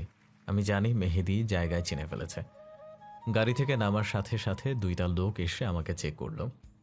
আমার কাছে শুধু মোবাইল পেয়েছে, তারা মোবাইল নিয়ে এলো, এটা আমি আগেই আন্দাজ করতে পারছি।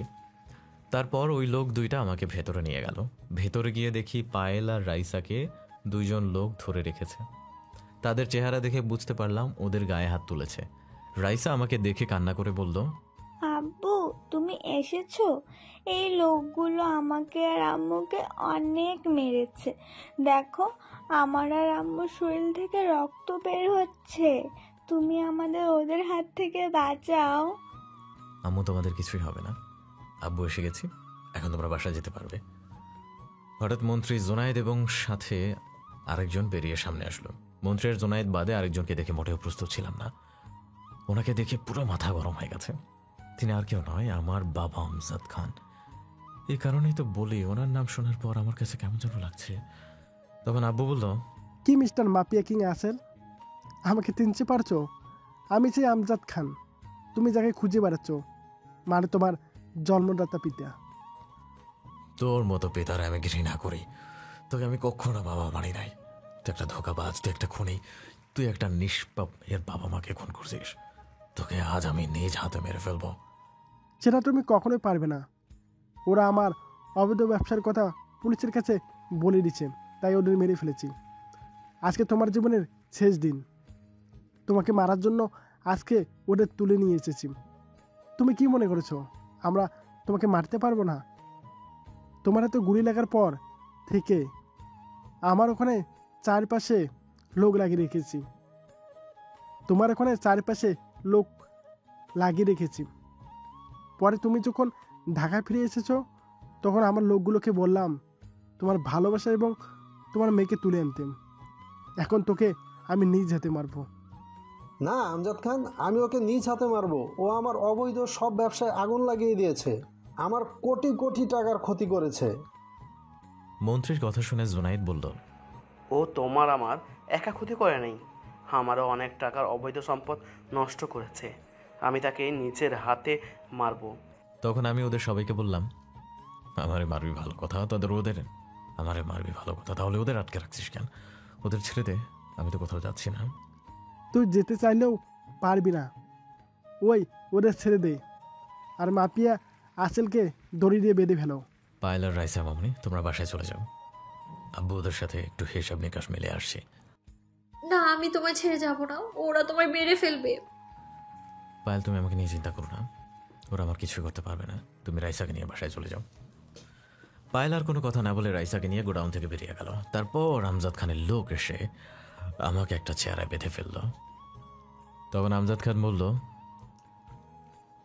এই মাফিয়া তোমাদের যেমন ক্ষতি করেছে, তেমন আমার অনেক লোককেও মেরে ফেলেছে।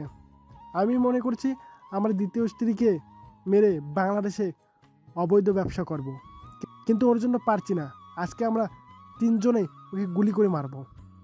ঠিক বলেছিস, ওর জন্য ঠিকভাবে ব্যবসা করতে পারছি না। যে কাজ করতে যাই সবগুলোতেই বাধা দেয়।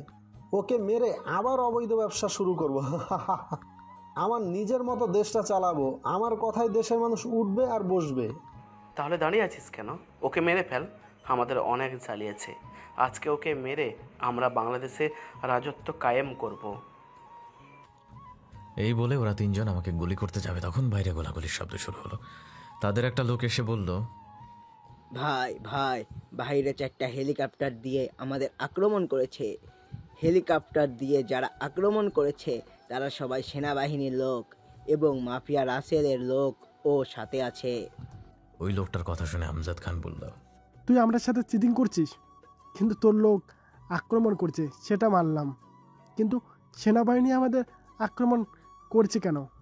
আমজাদ খানের কথা শুনে আমি হাসতে হাসতে বললাম, তোরা কি আমার এতই বোকা মনে করছিস যে তোকে কথা মতো এমনি এমনি চলে আসবো?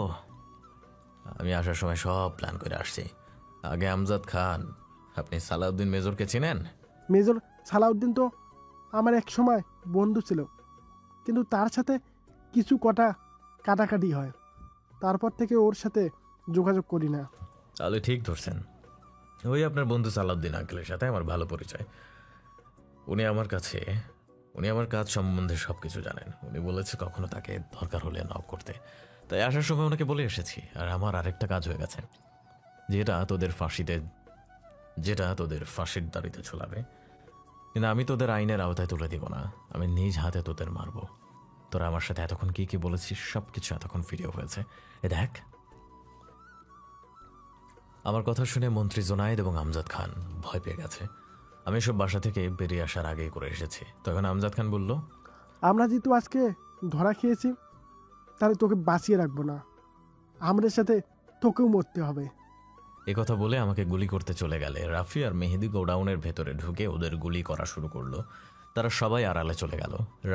রাফি মেহেদি আর বাঁধন খুলে দিল, আর আমার কোটটা গায়ে দিল, যেটা আমাকে গুলি করলে কিছুই হবে না। আমি ওদের গুলি করা শুরু করলাম। এক পর্যায়ে ওদের সব লোক গুলি খেয়ে মাটিতে গড়াগড়ি করতে শুরু করলাম। তারপর আমি মন্ত্রী আর জোনায়েদের সামনে গিয়ে তাদের শুট করা শুরু করি। মন্ত্রী আর জোনায়েদ গুলি খেয়ে মাটিতে গড়াগড়ি খেতে খেতে মারা যায়। আমজাদ খান ভয়ে এক কোণায় লুকিয়ে পড়ে। আমি আমজাদ খানের সামনে গিয়ে দাঁড়ালাম। তখন আমজাদ খান বলল, রাসেল আমাকে মারিস না, আমি তোর বাবা, আমি কথা দিচ্ছি আমি এরকম কাজ আর কখনো করবো না। তুই এবারের মতো আমাকে ছেড়ে দে। তোকে আমি কখনোই মারতাম না।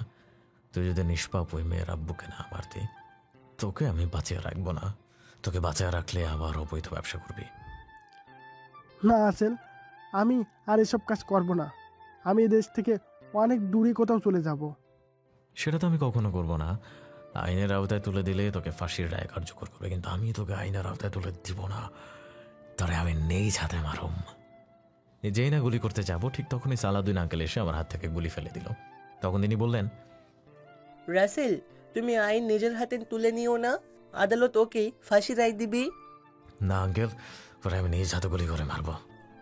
আমি বলছি তুমি এমন কাজ করো না, তুমি ওকে আমার হাতে দিয়ে দাও। আমি কথা দিচ্ছি, ওকে ফাঁসির দড়িতে ঝুলাতে যা যা দরকার আমি তাই করব। আঙ্কেলের কথা শুনে আর কিছু বললাম না। আঙ্কেল আমজাদ খানকে নিয়ে গেল। তারপর আমরা সবাই বাসায় চলে আসলাম। এখন আমি বর্তমান ক্যাবিনেটে। আমার কাজ এবং দেশের মানুষের ভালোবাসা দেখে সরকার আমাকে এর ইনক্লুড করলো। আমজাদ খানের ফাঁসি কার্যকর করা হয়েছে, আর আমজাদ খানেরও ব্যবস্থা করা হয়েছে। আমি এখন একটা স্টেজে দাঁড়িয়ে বলতে লাগলাম, আমি কখনো ভাবি নাই আপনাদের এত ভালোবাসা পাবো। আপনারা আমার জন্য দোয়া করবেন, আমি যেন বাংলাদেশকে একটা সুন্দর দেশ হিসেবে গড়ে তুলতে পারি। আপনারা সব সময় আমার পাশে থাকবেন, বিপদে আপদে আমি সব সময় আপনাদের পাশে আছি। আরও কিছুক্ষণ কথা বলে সবার থেকে বিদায় নিয়ে বাসায় চলে আসলাম। বাসায় আসার পর সবার সাথে বসে কফি খাচ্ছি। তখন পায়েলের আব্বু, তোর শ্বশুর বলতে হবে, বাবা, তখন তিনি বললেন, রাসেল, আমরা দেরি করতে চাই না, যত তাড়াতাড়ি সম্ভব আমাদের বিয়েটা দেওয়া দরকার। বাবা, আপনারা যেটা ভালো বুঝেন সেটাই করেন, আমার কোনো আপত্তি নেই। আমার কথা শুনে পায়েল বলল, আমি রাসেলকে বিয়ে করব না। ও যদি ওর আম্মুকে ফিরিয়ে আনে তাহলেই আমি এই বিয়ে করব। আচ্ছা ঠিক আছে, আমি তোমার কথায় রাজি। কালকে সকলে দিনাজপুরে গিয়ে আম্মুকে নিয়ে আসবো। আমার কথা শুনে পায়েল সবার সামনে আমাকে জড়িয়ে ধরে। শ্বশুর শাশুড়ি বসে না থেকে রুমে চলে গেল। আমি পায়েলকে বললাম, এটা তুমি কি করলা? একটু লজ্জা শরম নাই? তোমার আব্বু আম্মু লজ্জায় রুমে চলে গেছে। তোমাকে জড়িয়ে ধরতে লজ্জা কিসের? কিছুদিন পর তো তুমি আমার স্বামী হবে। এখন রুমে যাও, আমার হাতে কিছু কাজ আছে, আমাকে একটু কাজগুলো করতে দাও। পায়েল ঠিক আছে বলে রুমে চলে গেল। আমি বসে বসে হাতের কাজগুলো করতে লাগলাম। দেখতে দেখতে আমাদের বিয়েটা ধুমধাম করে হয়ে গেল। বিয়েতে সব ক্যাবিনেট পার্লামেন্ট এসেছে। আম্মুকে পরের দিন বাসায় নিয়ে এসেছি, সাথে মামা মামিকেও ক্ষমা করে দিয়েছি। বিয়েটা ঢাকায় একটা কমিউনিটি সেন্টারে হয়েছে। রাফি আর মেহেদি সব সময় আমার সাথে থাকে, আর আমার সবগুলো লোককে বিভিন্ন কাজে লাগিয়ে দিয়েছি। রাফি আর মেহেদি আমাকে জোর করে বাসর ঘরে ঢুকিয়ে দিল। ভেতরে ঢুকে আমি তো অবাক, দেখি বিছানায় মা মেয়ে বসে গল্প করছে। আমাকে দেখে রাইসা বলল, আব্বু তুমি এসেছো? আজকে আমি অনেক খুশি আমার মামুনিকে পেয়ে। ঠিক আছে মামুনি, এখন তুমি তোমার দাদির কাছে যাও। ও থাকলে সমস্যা কোথায়? আমি রাইসাকে যেতে দিব না। না আম্মু, আজকে তোমাদের সাথে আমি থাকবো না, আমি দাদির কাছে থাকবো। দাদি রুমে একা। ঠিক বলেছো মামুনি, তুমি তোমার দাদির কাছে যাও। রাইসা আর কোনো কথা না বলে রুম থেকে বেরিয়ে গেল। আমি দরজা বন্ধ করে বিছানার কাছে গেলাম। তখন পায়েল বলল, এই বিছানায় তুমি উঠবে না, আগে তোমার পা ধরে সালাম করব। এই বলে পায়েল বিছানা থেকে নেমে আমার পা ধরে সালাম করতে আসলে তাকে বুকে জড়িয়ে নিলাম। তখন আমি বললাম, হ্যাঁ পাগলি, তোমার স্থান পায় না, তোমার স্থান আমার বুকে। এভাবে সারা জীবন আগলে রাখবে তো? কখনো ছেড়ে যাবে না তো? তুমি যদি আমার ছেড়ে যাও আমি তাহলে বাঁচবো না। আর একবার মরার কথা বললে মাথা ফাটিয়ে দিব। আমার এমন সুন্দরী বউ ছেড়ে আমি কোথাও যাব না। ঠিক আছে, এখন কথা না বলে ওযু করে আসো, দুজন 2 রাকাত নফল নামাজ আদায় করব। আমি আর কোনো কথা না বলে ওয়াশরুমে ঢুকে ওযু করে আসলাম। আমার সাথে পায়েলও ওযু করে আসছে। দুইজনে 2 রাকাত নফল নামাজ আদায় করলাম। তারপর পায়েলকে কোলে করে বিছানায় বসালাম। আমি পায়েলের শরীর থেকে গহনা খুলতে লাগলাম। আস্তে আস্তে দুজন দুজনকে হারিয়ে ফেললাম। দেশের কাজের জন্য দেশে এবং দেশের বাইরে ব্যস্ত আছি। পায়েল, আম্মু আর রাইসা সবসময় খেয়াল রাখে। খুব সুন্দরভাবে চলছে আমাদের জীবনযাপন। রাইসাকে সবসময় আমার সিকিউরিটি গার্ড কিন্ডারগার্ডেনে নিয়ে যায়। আর আমজাদ খানের ফাঁসি হয়ে গেছে, ওনাকে ঢাকার একটা কবরস্থানে দাফন করা হয়েছে।